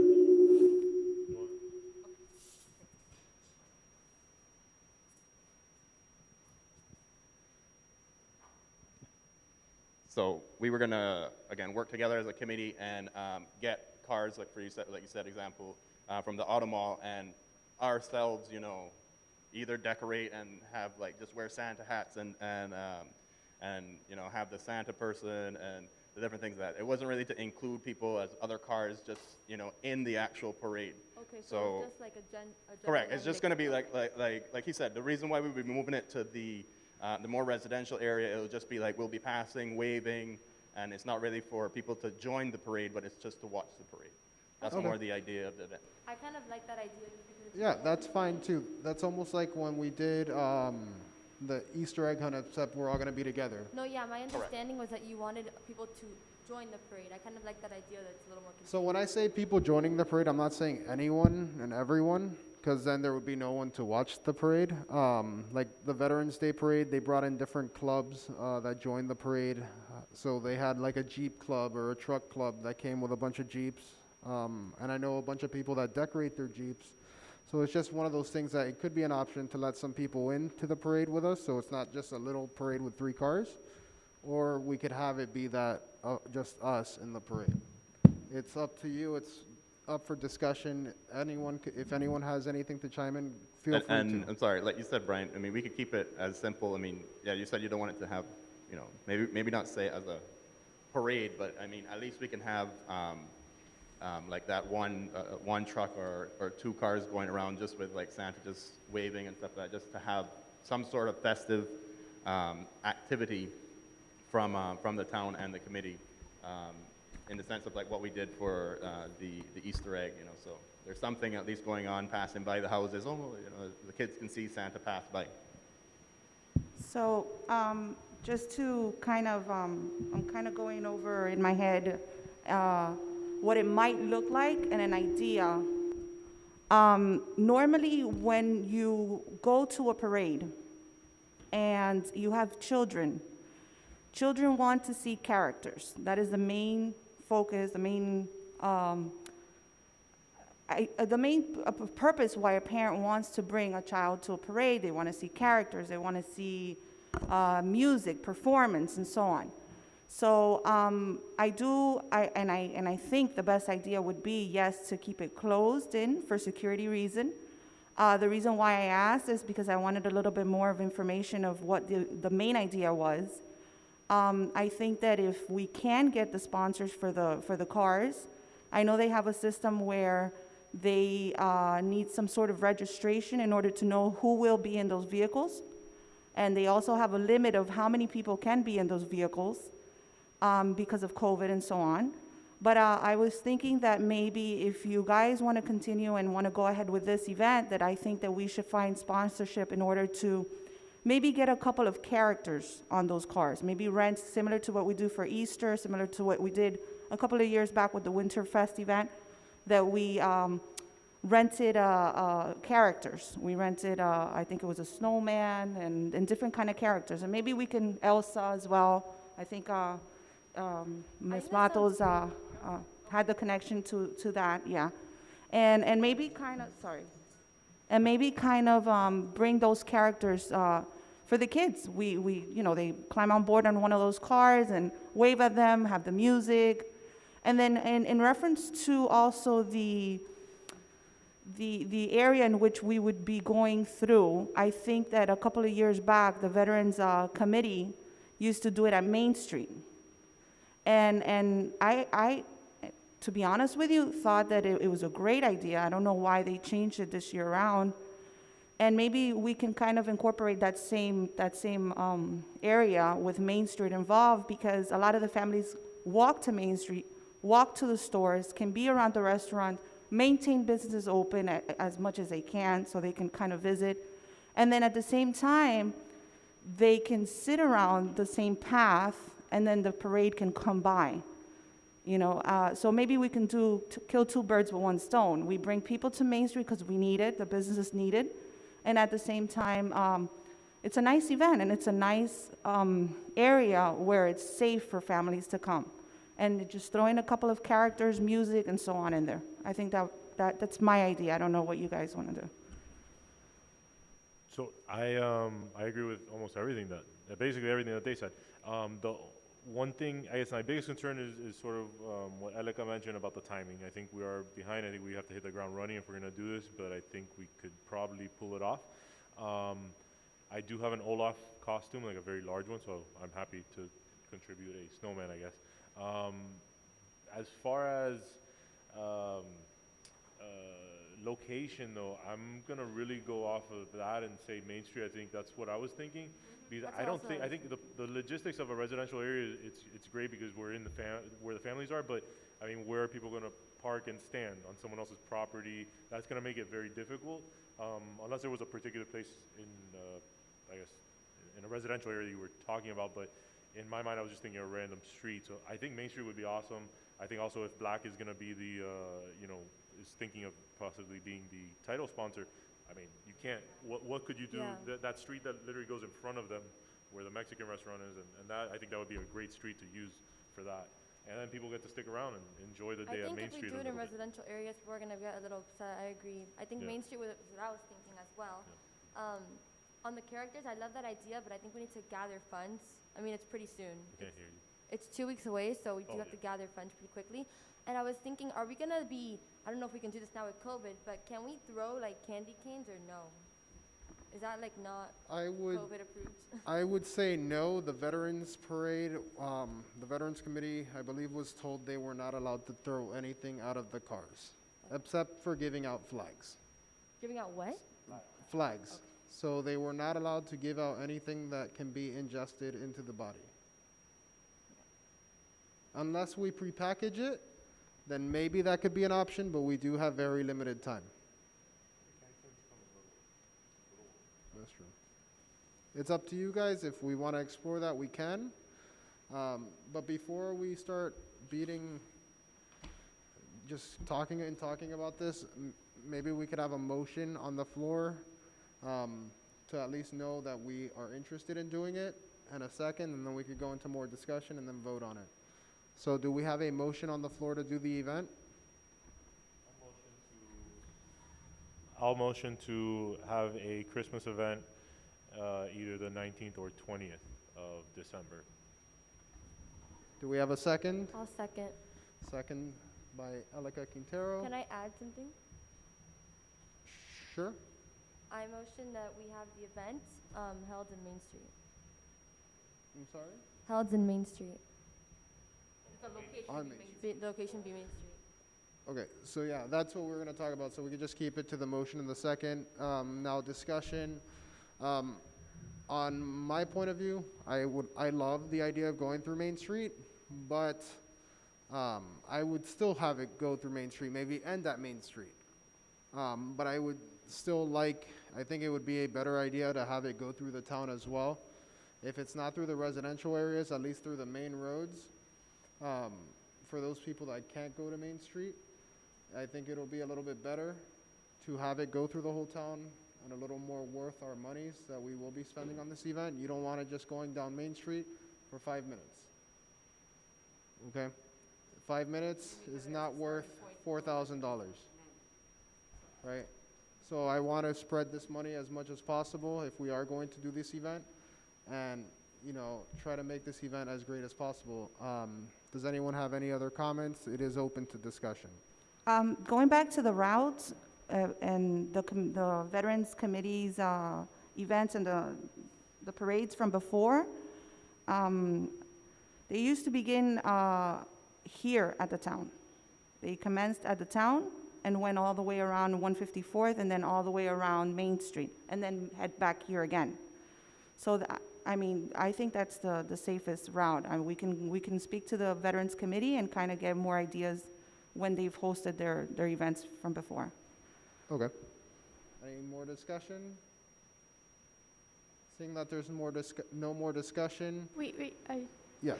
I feel like, Brian, you're right about the residential areas. You're definitely going to reach more families. But at the same time, it's important to go through Main Street, because if your title sponsor is a business on Main Street, then it makes more sense for it to go through there. So I don't really think that we should do like a parade that is just restricted to like this area, because if the parade is going to have Santa and characters, you're going to want to reach kids, and many families are still afraid to go outside because of COVID. So I don't think you're going to really amass a large audience on the main roads.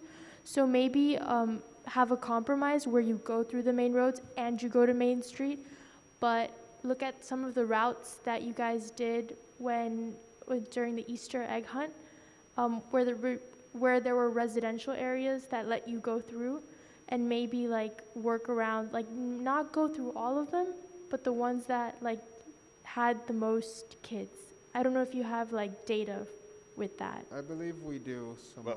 Well, yeah, just to kind of piggyback on that, so the idea or thought, right? So the only thing that I would bring up is that if we have it just solely on Main Street, is just the timing. Like we were planning to maybe do it like a 2-hour event, right? So for, depending on how many cars we have, that's a very, short distance to travel for 2 hours.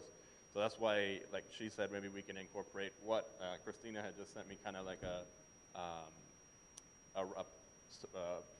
supposed or projected route, where that it would kind of start in over by Royal Oaks, kind of go through some of the residential areas there, come by, I think, I can show you guys once everyone has a chance to come by my computer, and kind of like goes through by like Mary Collins and different things like that, and then it'll end up in Main Street and it'll finish here.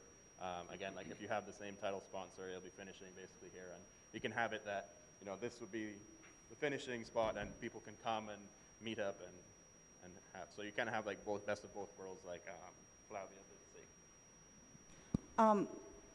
I agree and I understand what you're saying. I'm just emphasizing the fact that here at the town, we're constantly trying to promote our businesses, trying to promote the sponsors, trying to promote getting those people, some sort of income. trying to maintain them open. So, and I understand the whole thing with social distancing and whatnot, but if maybe we can go ahead and continue to do the parade within the same route that I was trying to explain, but maybe do something with those parents or families that don't want to come out because they're afraid. I mean, mind me, if you're afraid and you don't want to come out, you're not going to come out at all for anything. You're going to try to stay at home as much as possible. But those families that do want to come out and protect themselves and so on, and want to be able to give their kids and their family a little bit of time out, will still come out. And maybe we can go ahead and do something where we can go live on social media. We can present the parade live. We can have someone recording the whole thing live and they can watch from home. So that way we can, do both. We don't want to close down the businesses. We don't want to close down families from being stuck at home the whole time. I mean, we're all adults here. We know how to take care of ourselves. And as long as we promote that this is an event that we have to keep social distancing, keep your mask on, and so on, then I don't see why we cannot do this and also help the community as well. One thing, I don't think we ever said we didn't want to go through Main Street and promote the businesses. I think what most of us were saying was to have the parade route maybe end at Main Street or go at least go through Main Street. I understand. So it would still go through it. Before we have any more discussion, this motion is just to vote if we are doing it or not. If we do vote yes, it will pass on, and then we can start talking more logistics, okay? Because we've been on this for a little bit. So does anyone have one last thing that they need to say before we vote? Can the youth participate? I'm sorry? Can the youth participate? Because I know during Easter they couldn't. The youth? Yeah, like the younger That would be the members. town. Manny? Can the youth participate in the parade? Like volunteers? Because that takes away a whole bunch of volunteers that we're going to need for less than a week. Mm-hmm. I'm sorry, what would the volunteers be doing? Yeah, I don't know if we would need volunteers for this event. Yeah. So our committee members. Yeah. Yeah, because we do have kids that are still in high school I think Christina. or students in our committee, so we wanted to make sure they could be a part of this event. Is it not the youth activities Christina. task force? Yeah, I don't see why they wouldn't be able to participate. Okay. Because I know they couldn't do it during Easter. That's it. Like, Yeah, I get what you're saying. That would have to be more through the town, that we'd have to check. We just got an okay, hopefully an okay from Christina. If not, then we'd have to deal with it. Unfortunately, most of our committee, or if not, or half or not most of our committee is students. So that's something we would just have to work with. okay. Does anyone have anything else before we vote? Seeing none. Christina, do we have to vote on this since it is a budget item by person, or can we just do all together? Are you voting to put money towards the line item? Not yet. This is just to have the event. Just if it's to do it, then yeah, that everyone can partake in that vote. All right, if you can please repeat the motion. The whole motion? Okay, so the motion was from Eddie Cedeno to do the Christmas event, and it was seconded by Alega Quintero. So, what I All right. All those in favor signify by saying aye. Aye. Aye. Any opposed? Seeing none, motion passes. So now we'll move on to more logistics of the event. The first thing that we do need to do is, before we plan anything, is go over money for the event and budgeting for this event. What I would like to start with is, I believe, Manny, we do have money left over from Halloween. I think it was 22/13/30. Yeah, so I mean, I guess that could be something to move forward into recap as well, Halloween. So it was just to show that we do, if you look at this smaller paper here, spreadsheet, that if you could see, it just kind of goes through over the budget that we had, the sponsorships that we got, and then all of the expenses that we had for the event. So we were left with the $22,1330. Again, if you were going to be moving any of the monies, anything over 700 would have to be approved by council, and the next council meeting will be in January. So if you want to just move the 700 to this current event, you can do that without council approval. Christina, can we move 700 and then call an emergency meeting to move 700 later? No, I think it would have to be just the one, because we're very limited on meetings that we are able to host. And as you see, it's a little difficult to get everyone. That's why the last meeting was canceled. So we won't rely on the second emergency meeting. Okay, so from what you heard, the next council meeting is in January, so we would only be able to move $700 today towards this event. If anyone would like to motion to move that money, it does have to be an adult. Just keep that in mind. You have to be 18 or older to move the money to this event.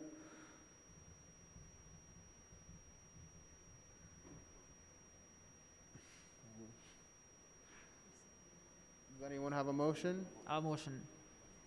Yeah. We have a motion by Eric Velerde. What's the motion? Motion to move $700 from the Halloween leftover to the Christmas event. Okay, do we have a second? Second by Eddie Cedeno. Since this is a money-related motion, this is going to be a vote by the 18 plus members on the committee. If Eric, you could please call the adult members that are present for the voting process. Or any discussion before that, I'm sorry. No discussion? All right, go ahead, Eric.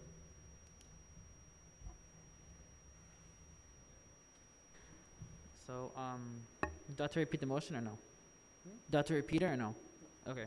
So, Brian Rodriguez? Yes. Nancy Matos? Michael Trinity here. Daylene Garcia? Yes. Emily Garcia? Yes. Eric Casno. Eddie Cedeno? Yes. And then Eric Flirty. And then I believe that's all. Yep, so the motion does pass.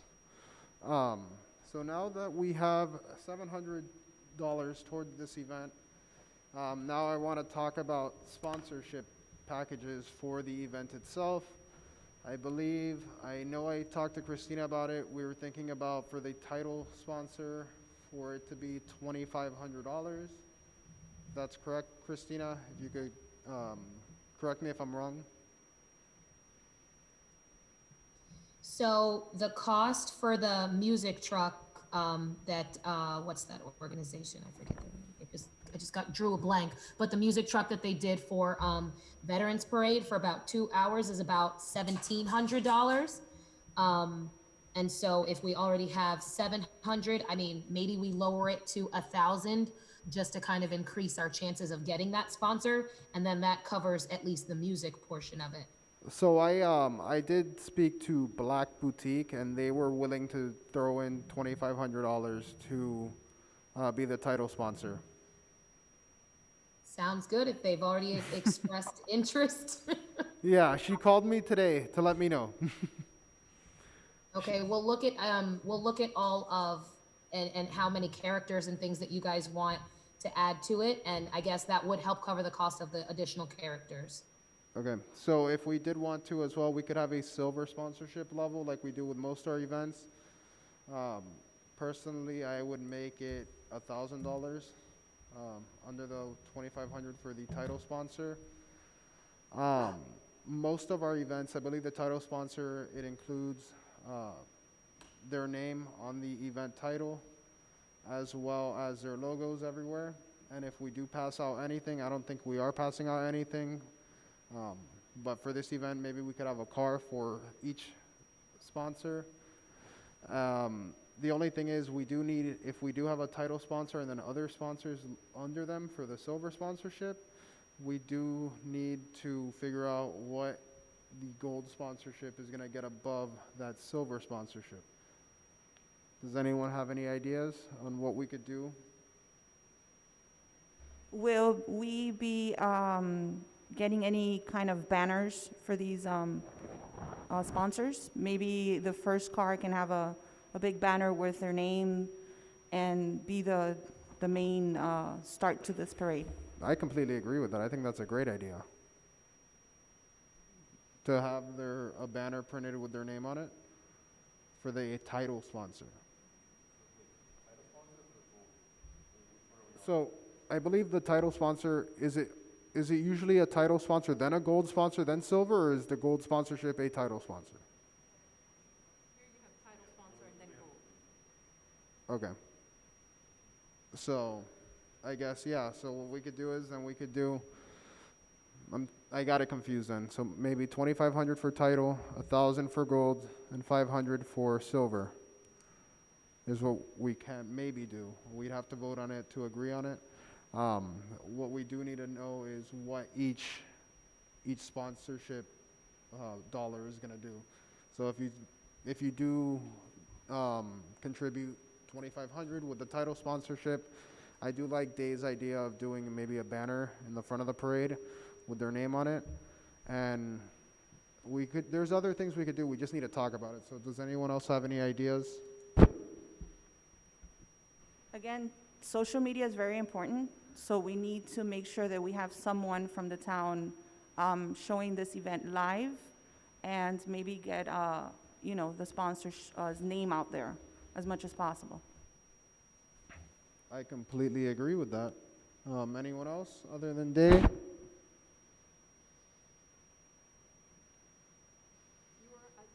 I'm still on performers, because you were asking about the princess and kind of message her. It's like, normally for her performances, there's a certain charge, but are you just going to want the character? She also sings, so I don't know what you wanted to do, like at the end of the parade when you have Santa, or maybe she can dress up as Elsa, sing Let It Go as you go, but it's just a matter of what added element did you want to this parade? I think that I like the idea of her actually singing. If maybe she can actually ride with the FX people and then give her maybe, I don't know, a few seconds to kind of throw in a song in there. She sings, they stop, she sings, and they keep going. And then they, something like that. We would could need do to that. speak to FX. That would be something very nice, and, the kids can see her. Similar to, in my head, I always picture something big, and, I always have these ideas. So when you watch the Thanksgiving parade, you watch a character, you watch a performer, and so on. Something very simple. FX truck is there. She can maybe ride along with them. They give her a few minutes. She can sing, wave at the kids, and then we keep going. And then every individual car would maybe have, some sort of character, or every other car, or so on. Because I'm guessing the town council will also be part of it, so maybe we can extend it by one council member, one character, and so on. Yeah, I think it's a great idea. We could do something like that. The only thing that I would see is if you have that one character in that truck, you can only see that one character from one window on the side. Just keep that in mind. You will not see that character from the other side, and it's going to be in a little window on the side of the truck. Yeah, so since the music truck plays music, maybe she could be like doing a performance on like a flatbed truck as it drives. So the truck can make her sound really loud, and she can maybe be like singing or something, so they can get a better view of her. Just a thought. And then Sounds great. finale with Santa, so he's the big. Yeah, and before we go into that, we were talking about the sponsorship, because we do need to pay for this event first. Before we could go anywhere else, we can't do this event with $700. So is there any, before we continue, and I think it's great ideas that we're coming up with right now, but does anyone have any other suggestions, or do we want to do the $2,500 for the title sponsorship, $1,000 for the gold sponsorship, and $500 for the silver sponsorship? If we want to do that, we need a motion, but we also, Christina, do we know what those different sponsorship levels could include? so we could get an idea? Yeah, they'll be very similar to our other events, as far as what we're able to offer, as far as social media and coverage and things like that. And obviously having all their logos on all of the material that goes out. So it'll be pretty much in line with what we've done in the past for our events. Perfect. Eddie Cedeño? Just, from someone that's been a sponsor, just thinking, what is going to be the difference between gold and silver, whatever we call the lower level? Just because if there's no big difference, it just makes it hard to make a decision on, like who would go ahead and do 1,000 when you could just do 500? So, I think we just have to define those a little bit better, so then we could. And then the other thing I'm going to suggest is that maybe we sit here and brainstorm all together really quickly on a list of people that we could reach out to. And then, I'm happy to do it tomorrow and call a bunch of people to try to see if they're interested in sponsoring. But I think we should try to brainstorm with so many people and make a list so we could try to hit them up, I guess. Yeah, so if we wanted to, maybe we don't have to have those 3 levels of sponsorships. We could only have a title and a gold sponsorship. Yeah, so generally at events, usually that $1,000 level gives you a 10 by 10 space at the event, whereas the $500 does not. And I guess it's different times now, so that's a very good point to bring up. What could we offer them? And a car. Yeah. A car, a vehicle? Yeah. So once we have vehicles lined up, we can say a vehicle that they can decorate and be a part of the parade in the $1,000 section. That's a great idea. The vehicle and the banner. The banner makes a difference, and then your spot in the parade. Wouldn't you be able to bring your own vehicle for free? So that's what. Yeah, so that's what Eddie was just saying, was if they could bring their own vehicles. I don't know if that would work. Maybe. Christina, do you have anything on that? If we could have them bring their own vehicles, I'd say it's better to have the auto mall, if they do want to sponsor, have their vehicles in it rather than people bring their own. Right, if they sponsor and we have the luxury of using those vehicles, great. But yeah, I'll discuss with other town staff and we'll figure out what, as far as like liability, do we need to make sure we have in order in terms of sponsors bringing their own vehicle. Perfect. So, yes. Flavia? But how would you control that, though? If you say that everyone could join, which is great, how would you stop? No, everyone can't join. Everyone can't join. So yeah, so we're not doing everyone can join anymore. We talked about it a little more. It would be a little bit crazy with our time. It was more just the sponsors, the town council, our committee, and the characters. If we wanted to. Or maybe any other committee that wants to join. That's what I was just going to say. We could invite the other committees to come out, just like the Veterans Committee invites us to their event every year. Maybe we could invite other committees to our event. So I'm going to make a motion to vote for the sponsorship levels at $2,500 as the title sponsor, which will have their name on the banner, or name, obviously title sponsor. They'll be allowed to have one vehicle or have one of the vehicles from Auto Mall, and the banner at the front of the parade. The gold sponsorship would include either your own vehicle in the parade that you could decorate, or one of the ones from Auto Mall for that gold sponsor. And then silver would just be your name on all the social media and flyers and all that type of stuff, the stuff we normally do.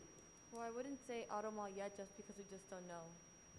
I wouldn't say. No, and that's what I'm saying. It's either auto mall, or you have your own the ability to have a vehicle of your own and decorate it. Or guys, we also have contact with Headquarter Toyota. So we can also reach out to Judy in Headquarter Toyota. And Judy is always willing to come along. I mean, she did help with Jingle Bell Jog, and she's amazing. Oh, she's so great. We can reach out to Judy as well. If you could reach out to her, that'd be great, because I haven't heard back from Fred, unfortunately. Mm-hmm. We've worked with Fred for so many years, but we might have to go with that second option, which is Headquarter Toyota. I have no problem with that. Now, we need to figure out, and to give her an idea of how many vehicles are we looking for, who are the council members that will be joining that day, who can make it that day. We need an actual date right now. We need to discuss what date, and so in order to be able to move ahead. Okay, so we do have a motion on the floor from Eddie Cedeno. Did you get the motion?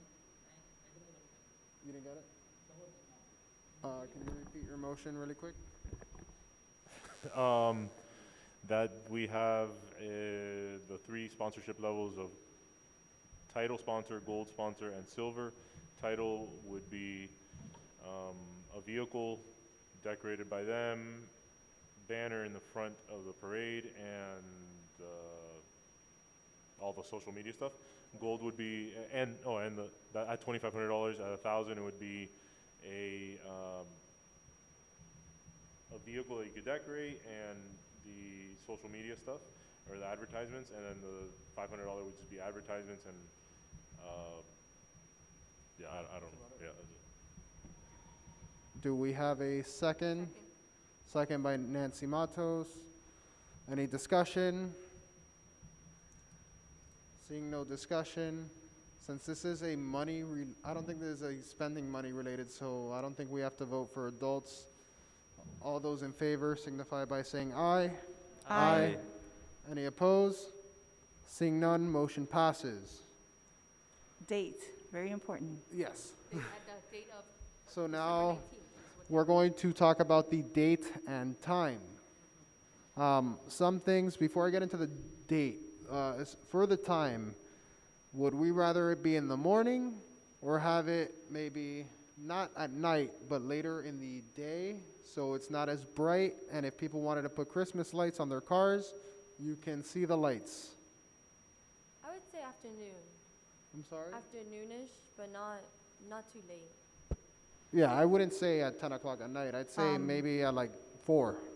So this would be for what day, the 20th or the 19th? So we have the option of the 19th or the 20th.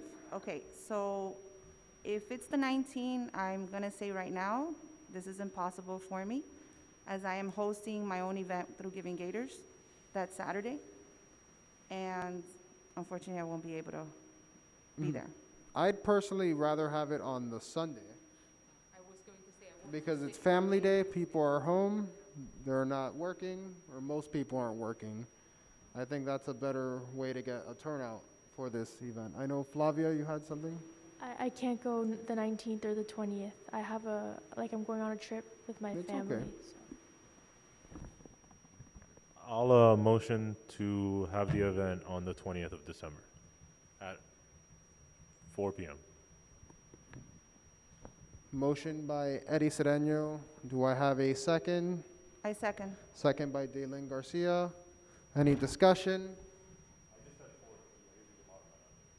Well, sundown is what, 5:30? But you don't want to also do it too late and too dark, because it's, yeah, So and it's I'm a going- liability. I'm going to amend your motion. I'll keep it at 4 p.m. with possible modifications. You're good with it? So it's a motion for the event to happen on the 20th at 4 p.m. with possible modifications for my amendment. We have a second by Daylin Garcia. Do you second the amendment as well? Second the amendment. The amendment is to, it will still be at 4 p.m., but the time can be modified if needed. Any discussion? All those in favor signify by saying aye. Aye. Aye. Any opposed? Seeing none, motion passes. The event is going to be on the 20th at 4 p.m. The time may vary. Christina, I believe we had a name for this line item, and I think that's the name we were going to keep for the event. Is that correct? It's called Winterfest.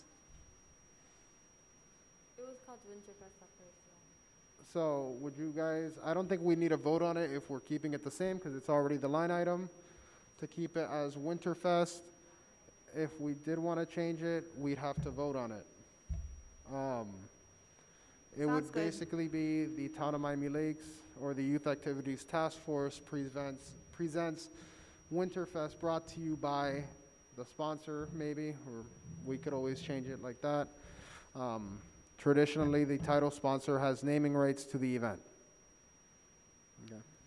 So are we all in agreement? Does anyone have anything else? Any other opinions or options that you may have? Nope. So it looks like we're going to stay with Winterfest, so I don't think we need to change or vote on anything with the name.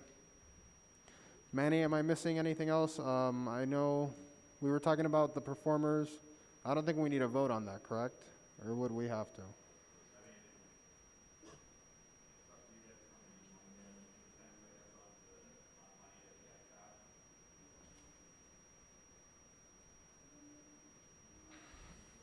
So it would depend on, how much money you guys get from sponsors. The town does have a Santa suit, and Eddie said that he has a snowman, right? Olaf, okay, yeah, exactly. So I mean, if he's willing to do that, the town already has a Santa suit. Can you guys make a quick call to ask one of the vendors or renting company that we used in the past to see if maybe we can, bring in a little bit more of the characters? Christina, I mean, I know Christina has prices for that, and I know they change every year, but if maybe, we can have that other option.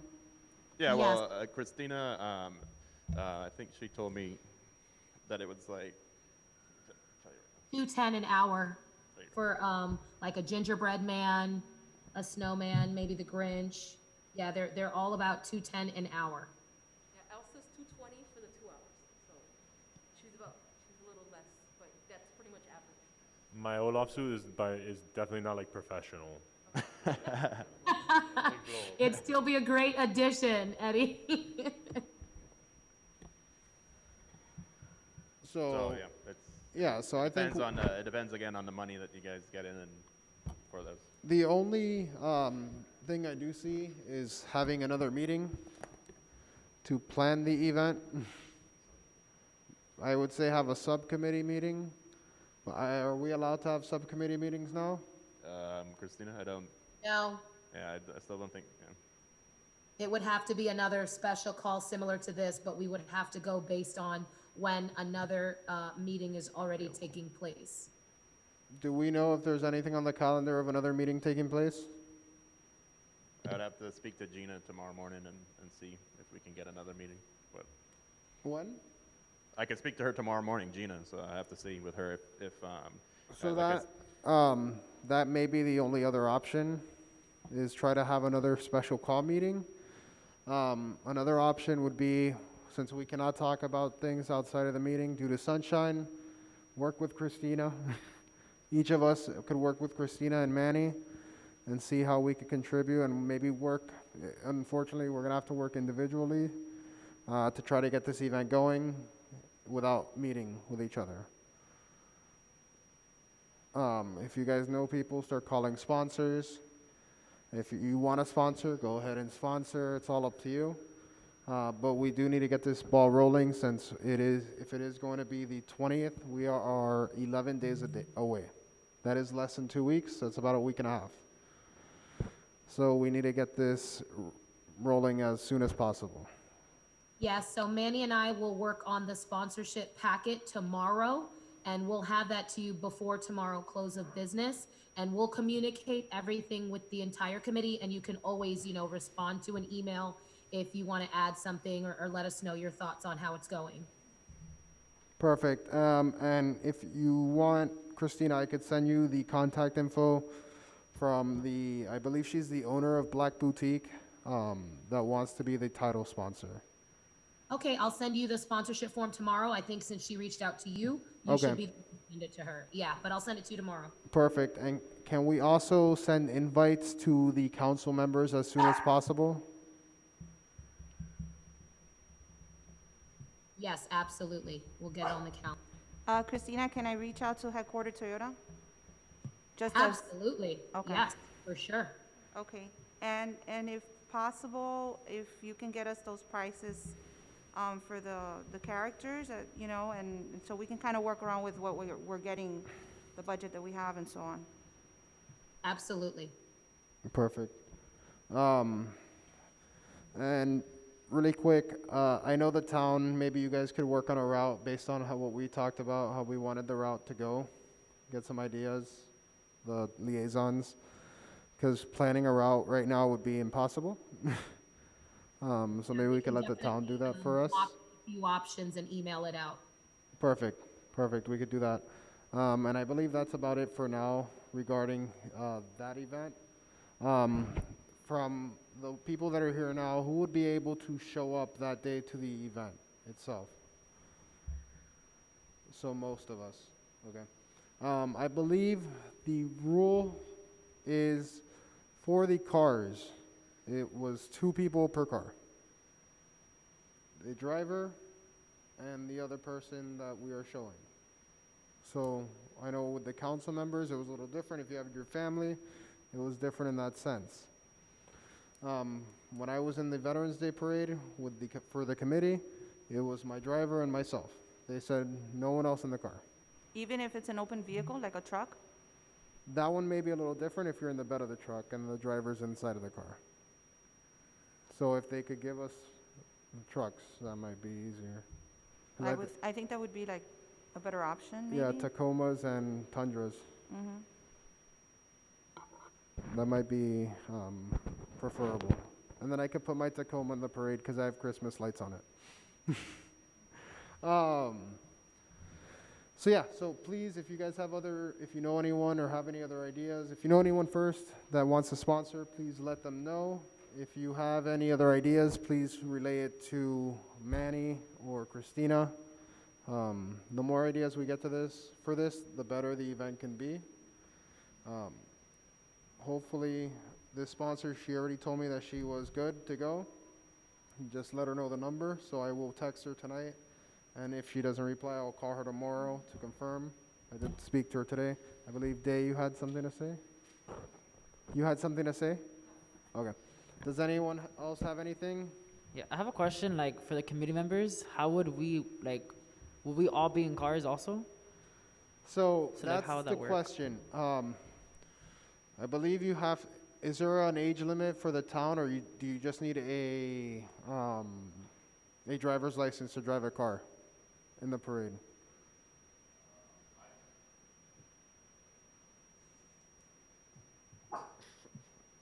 I myself, I'll have to check for liabilities, but I don't know if Christina knows anything differently about that. Yeah, because if we wanted to, we could get a car for each committee member. I mean, if they have their driver's license, I know they would be able to drive. I know they wouldn't be able to drive in like a town vehicle, so that's separate. There's your answer. I'm sorry, Christina, I didn't hear that. What was that? Can you I mean, repeat if that? they have a driver's license and they're able to drive on their own, I think that's fine. It's just they wouldn't be able to drive in a town vehicle with an employee driving the vehicle. I just know that's the rule that we can't have. Got it. So, if you wanted to, you could have a family member drive you, or you could drive yourself. If we wanted to go that route to have our own cars for each committee members, for the ones that are going. For example, we don't all have to be in the parade itself. We could be there for support. So we could be in the back of the parade, and if we need a run to help or do something, we could be there for support in cars. Maybe headquarter Toyota could, if they do end up giving us cars, give us a few extras to kind of help out and run around in to assist. That might be an option as well. If it's a nice and slow parade, we can possibly even do, the town has like 12 yellow bicycles that we could probably ride in the front or alongside of the vehicles as well, since it'll be slow. Does anyone here want to ride a bike? Well, we'll explore the option. But yeah, so we'll keep in contact with the town to see what they come up with. Anything else? I mean, it's a cool idea because you can actually deck out the bikes with lights and stuff like that. That would be nice. Day's following me. Yeah, Day. My question is, what are we Not me, decorating though. the cars with? What are we decorating the cars with? What supplies do we have? That's what we'd have to buy, I believe, Christmas stuff or holiday decorations, because we do not have any holiday decorations, if I'm correct. And that's what those sponsorship dollars come into play, to buy decorations for the car, maybe antlers and little noses, little lights for the car. Since we did prefer to do it closer to the evening, so you could see the lights. things like that. It would be mainly, and if they wanted to, the sponsors could even bring their own decorations. It's not limited to just our decorations. Eddie? So if we do get the trucks by a sponsor, we first need to ask the sponsor if it's okay to decorate the vehicles, or maybe they would like to decorate their own vehicles. It's just, you know. And then if we join in our own vehicles, then by all means, deck it out, right? That's what you were saying? Because I can't hear you. What I would do is, I like that idea, to ask them whether they would want us to decorate for them or they decorate it. We could still buy the decorations and give it to them. And if they wanted to bring their decorations as well, they could add it to it. And we give them that option, right? And they could decorate it. We get there earlier and they decorate it there on the spot. We could always do that. That might be another option. Eddie? My thing is a different topic. Are you guys done with that topic? Yes? Okay. No, I didn't know if, okay.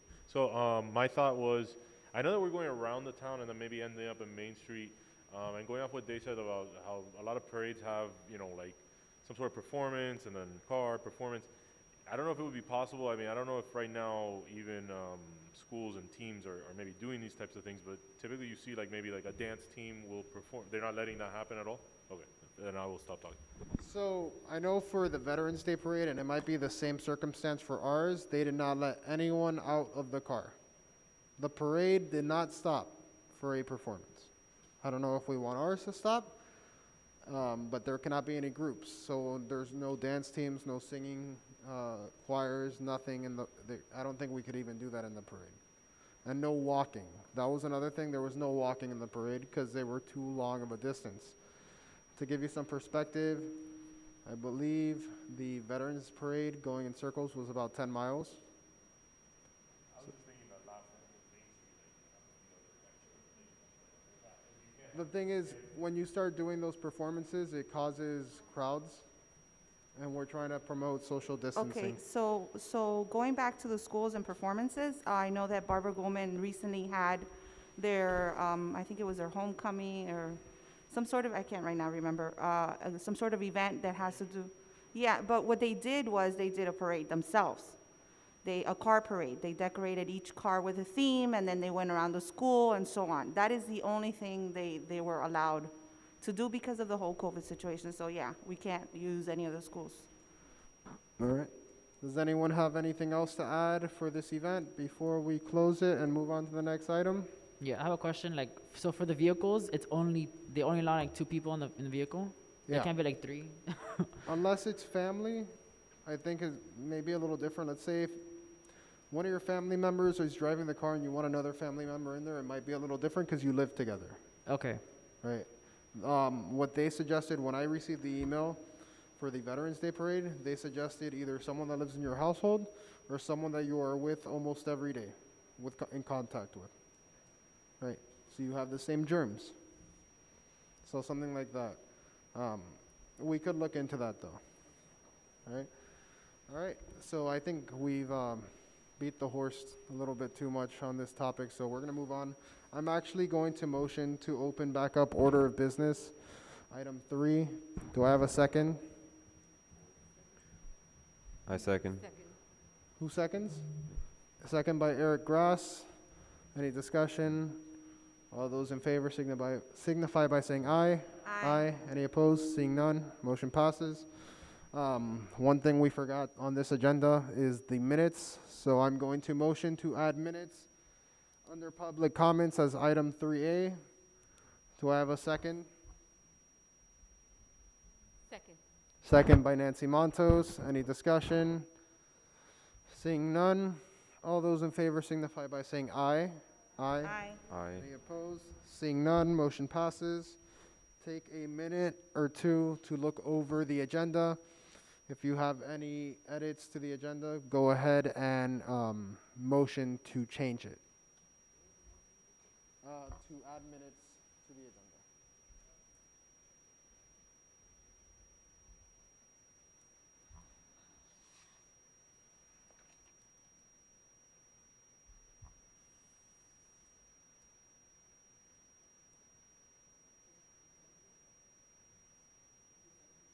Nancy.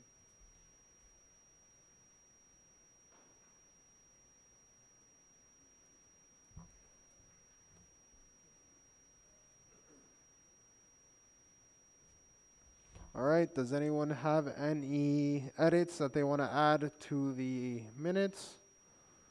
If there are none, if anyone has a motion to accept the minutes, they may motion to do so.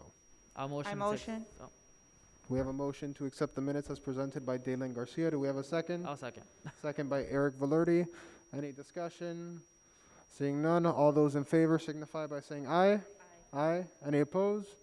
Seeing none, motion passes. So we're going to move on to item 5, which is the Halloween recap. This year, Halloween was a little bit different than most of our events. Thank you to all the committee members that were able to be there, if they were there before to set up or there the whole time. We truly do appreciate it. It wouldn't have been possible without all of you, as well as all the volunteers that we had that were amazing during this event. Overall, I believe we sold out of tickets for this event. It was 100 per hour. I believe we had 400 or 500 cars come through our event, more or less. When I say less, it was about less than 50 cars that didn't show up. So we had a great turnout. Candy, I don't think we ran out of candy until the end. We did have a little hiccup with rain, where we had to shut down the event for a little bit because you could not see in front of you. Does anyone have anything to add? I know Day, Emily, Eddie was there. Eric? I think it was. Eric. I think it was a great event. It was something new and different to what our norm is. I just want to say, I guess on behalf of the chair, that Diana Jimenez, Yaidira, and Vicente, they're amazing, and they worked along with us throughout the whole event and kept us very happy all the time, helping us out and so on. And I think it was a great event, and maybe something that we can look into the future, hopefully. Yeah, so they were overwhelmingly good, and like I heard great things about this event. It was overwhelming. Although it did rain and everyone got wet, it was great. We did have a scare zone. It was social distance and in a car, but we did have a scare zone thanks to SFX. FX was out there with their party truck thing, their sound truck. And they did have a scare zone throughout the event. It was overall great. They gave us a huge entranceway to the event. And this might be something that we want to do next year. Maybe do a drive-through. Or it doesn't have to be a drive-through, but kind of sort of that type of event. You could have it in person, right, out of the car, but how we did it this year was, I think, a lot better than what we usually do. Usually it's all over the place. Everyone's everywhere. I would love to see the haunted house come back like we did last year. I think that would be great. The only thing is we couldn't do it due to COVID. So hopefully we're out of this pandemic next year and we are able to do more things. But overall, it was great. I know Eric came to set up. Flavia was there. Do you guys have anything, Eric Grass? Do you guys have anything to add on Halloween?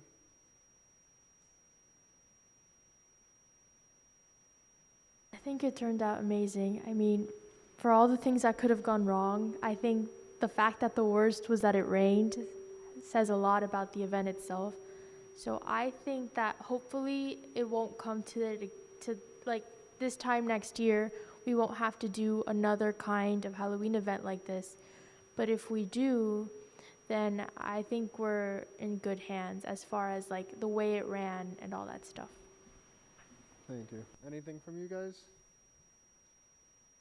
No, I mean, from a setup view, everything was organized, and Right. so it seemed like a lot of hype was behind it, and like everyone was like doing their part. So I think it was very Exactly. successful. Yeah, and the volunteers were absolutely amazing. All of them showed up to every meeting that we had.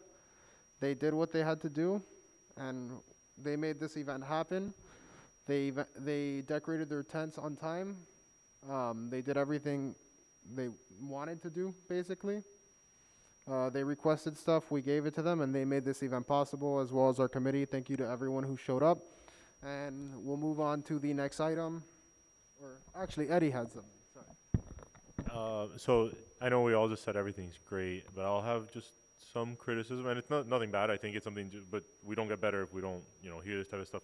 The only thing that one person did tell me was, ideally, or it might have been a little bit of a longer experience if we would have sort of spread out some of the tents where we had all the different tents, not the scare zone, but the tents. Logistically, obviously, that makes it more difficult for us setting up, going from tent to tent, but I think that just would have spread it out a little bit more. Hopefully, we don't even need that feedback because we'll never do a drive-through again, but hopefully. Thank you. Yeah. Great event. And thank you, Manny and Christina, because a lot of it, we weren't even able to meet multiple times, and you guys really did a lot of the legwork, so thank you. Flavia? No, like Eddie said, like Manny and Christina really were the ones that did the most of it. So thank you. The only feedback that I got from the volunteers was that it was a long, long time before they got anything to eat. And I don't think any of them brought anything for themselves. So maybe next time, like we could make an announcement, hey, if you get hungry, fast, then bring a bar or something. So Christina did make that announcement. we did make an She announcement did? to them Oh, to bring their own food. If they did complain about getting food, unfortunately, we told them they were getting food at the end, and if they wanted to bring a snack, to bring their own snack and to eat before the event. Day? And as a matter of fact, we told them in the meeting that information, but we also started the event later. Normally, we have volunteers way earlier in the events in the past. They got there at And 1. we've given them breakfast and then snacks and so on. So we did tell them about, have something before you come. Make sure you eat, use the restroom. And then we also gave them pizza and food towards the end. And they had access to bathrooms, water, and so on. Yeah. Completely understand. Like, it's just that I think the event, like we asked them to be there. I really forgot. I don't know if it was 1 or 2, and we finished at around like 10. So that's the only thing, that it was a long time.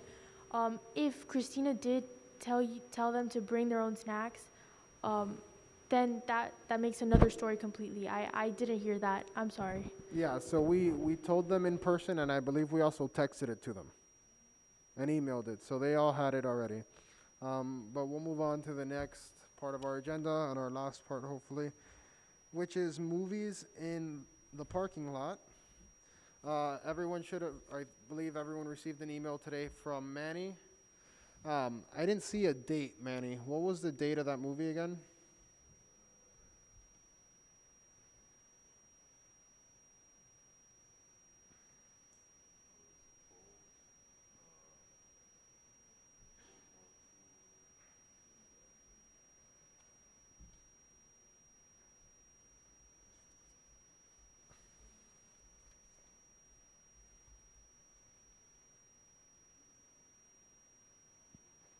Okay, so in the other spreadsheets that you guys should have in front of you, it kind of goes through the projected costs on the left-hand side, and then the actual cost that we had for the October event.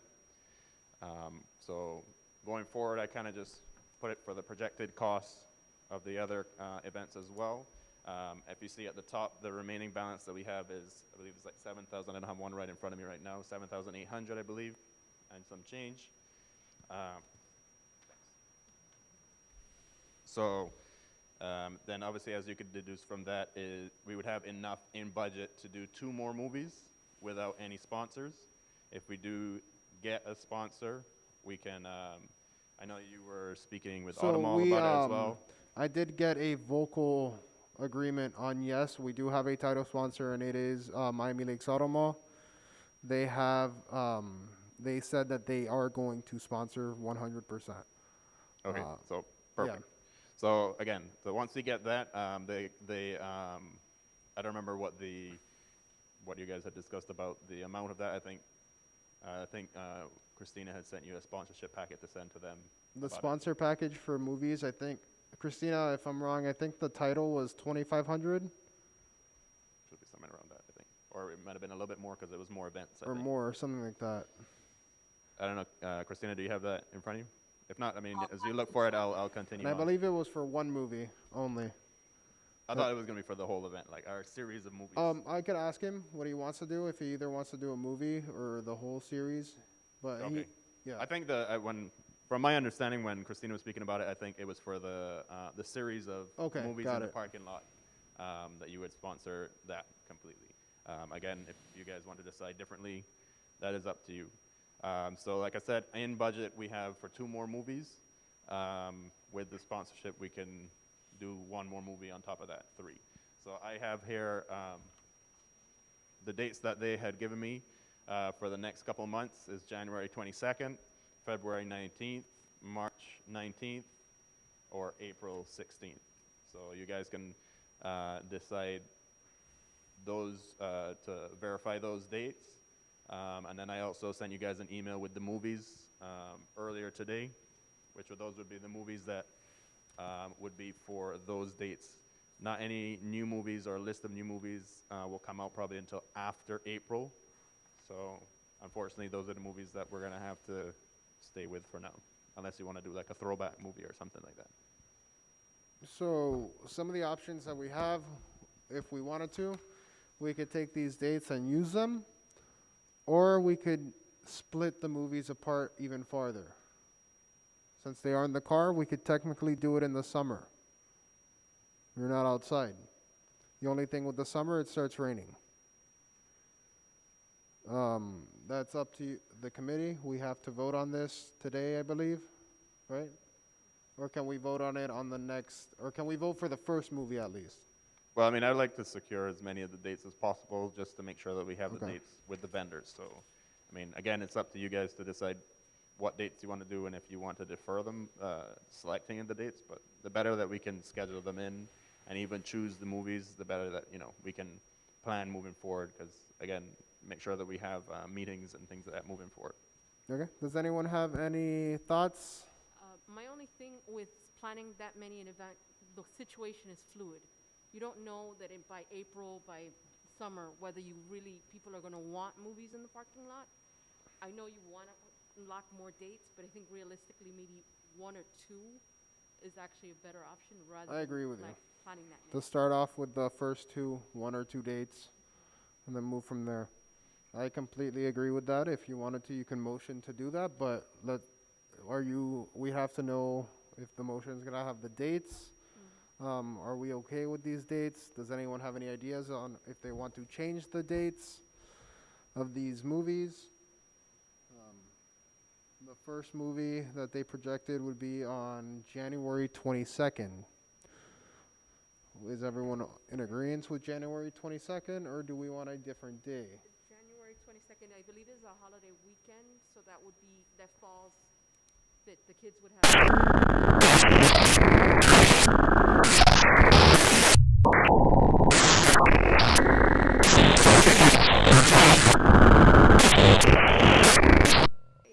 then they have that whole weekend off, because they'll have the Sunday and the Monday off. Let me double check the calendar. I would definitely, if that's the case, I would vote for that January. Martin Luther King is the 18th. Oh, okay, then I was wrong. The week after. So I was wrong. Yeah, I don't think so. So it's after.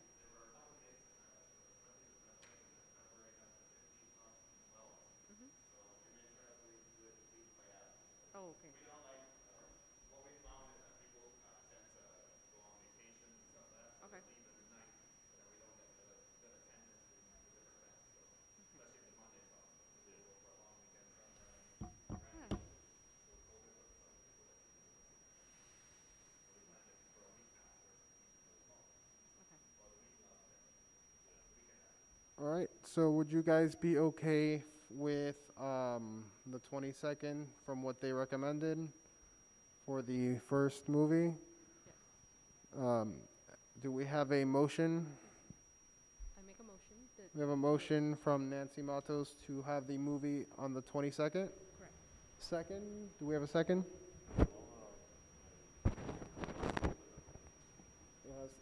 For an amendment, it does have to be seconded first and then amended. If there's no second, it just dies out, and then there could be another motion.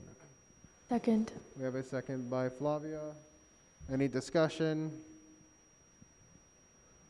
Seeing none. All those in favor signify by saying aye. Aye. Aye. Any opposed? Seeing none, motion passes. So the movie will be on January 22nd. That's for the first movie. Now we'll move on to what movie we are going to play on that day. We have a list of movies, and the movies are Trolls World Tour, Playing with Fire, Jumanji: The Next Level, Angry Birds 2, and Dora and the Lost City of Gold. I only know one movie out of that whole list. Which one I is would it? vote Trolls only because it was the only one that never got a theatrical release. The others were in theaters, so people For did. Trolls? Trolls. So, I think that's a good idea too. Jumanji, I will say I have been to a drive-in movie theater for the Jumanji movie, and I've never seen so many people go to a movie with a car. That is a very popular movie as well. Not only can younger kids enjoy it, but older kids, adults. It is based on a classic movie made new, so that could be another option for another movie later on. Does anyone have any other suggestions on what movie they want to do first to kick off the 2021 Movies in the Parking Lot series? And if you have a suggestion, you can motion it. It's up to you. Do we have any discussion on what movie? Do you want to go with a big movie or a smaller movie? Trolls, I believe, would bring in more little, younger kids, correct? Correct. So, does anyone know what Playing with Fire is? Yes, that's the one with John Cena. Oh, okay. Yeah. That's a good one, too. Yeah. Does anyone else have any other suggestions, Flavia? It came out, I searched it up, it came out in like 2019, but I've never heard of it either, so I don't think it was like that successful. Because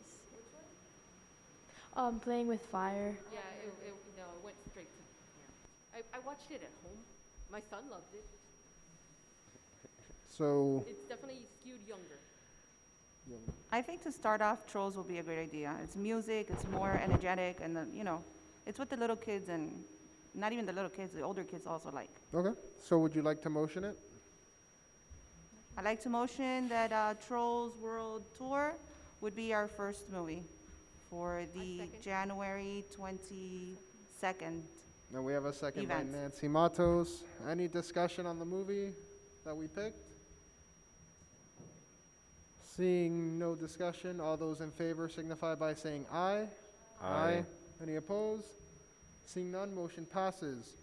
Now, do we want to vote for the second movie while we're here? Just so we could have two ready to go? Or do we want to wait until our next meeting? I believe it would probably be better to already plan at least the second movie for February, I Yeah, believe it I was. think we should. And I vote, what was the date that they offered for? February 22nd. The 22nd? So it's that weekend. Yeah, so it's that Friday.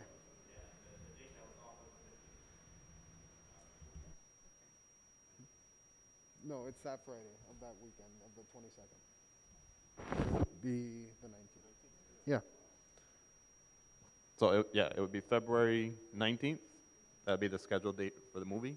And then, I don't know if you were asking me for the date that was off for school, it would be the 15th. No, it was just, the dates are, the dates for February or March. Those are the 2 dates I'm saying. I'll motion to have our second movie on February 19th and for it to be Jumanji.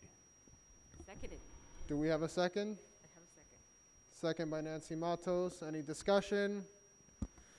Seeing no discussion, all those in favor signify by saying aye. Aye. Any opposed? Seeing none, motion passes. Our second movie will be February 19th, and it will be Jumanji: The Next Level. Do we want to go for the third, or would you guys want to wait for that? If you want to wait for that, I don't think we need a motion to defer it, correct? No. No, we could just wait on it. All right. All right, does anyone else have anything on movies at the park? Seeing nothing else, we'll move on to new business. Does anyone have any announcements? Just want to say that there is free COVID testing at the library. You go on to miamidade.gov, you can make your own appointment where there's a link that says COVID-19, schedule appointment. They're doing walk-ins too. If you know anybody who wants to get tested, it is free. They're coming in, they average 3 times a week, mostly Mondays. This week it was Monday, Tuesday, and Thursday, so you can just check the schedule. Plus, they are giving away free masks at the library while supplies last. Perfect. Does anyone have anything else? No? Dave, do you have anything? Nothing? So, one thing with me, I am graduating from FIU officially on Sunday. So that's the good news. Bad news, or not bad news, it's good news for me, I guess, because it gives me more opportunities. Friday is my last day with the census, finally, after a year. And I'm looking for a new job. So if anyone knows anyone that needs that's giving a job out, let me know. But that's it from me. Does anyone else have anything before we adjourn this meeting? Anything quick? No updates? All right, before we adjourn this meeting, thank you, Councilman Fernandez, for being here the whole meeting with us. Oh, and we have something from Eddie? Happy holidays to all of you guys and everyone out there on Facebook or whatever. Facebook. Hello. Zoom, Facebook. Seeing none, do we have a motion to adjourn this meeting? Motion to adjourn. Motion to adjourn the meeting by Nancy Matos. I'll second that. All those in favor signify by saying aye. Aye. Any opposed, seeing none, motion passes. The meeting is adjourned at 8:39 p.m. Have a great night, everyone. Bye. You too.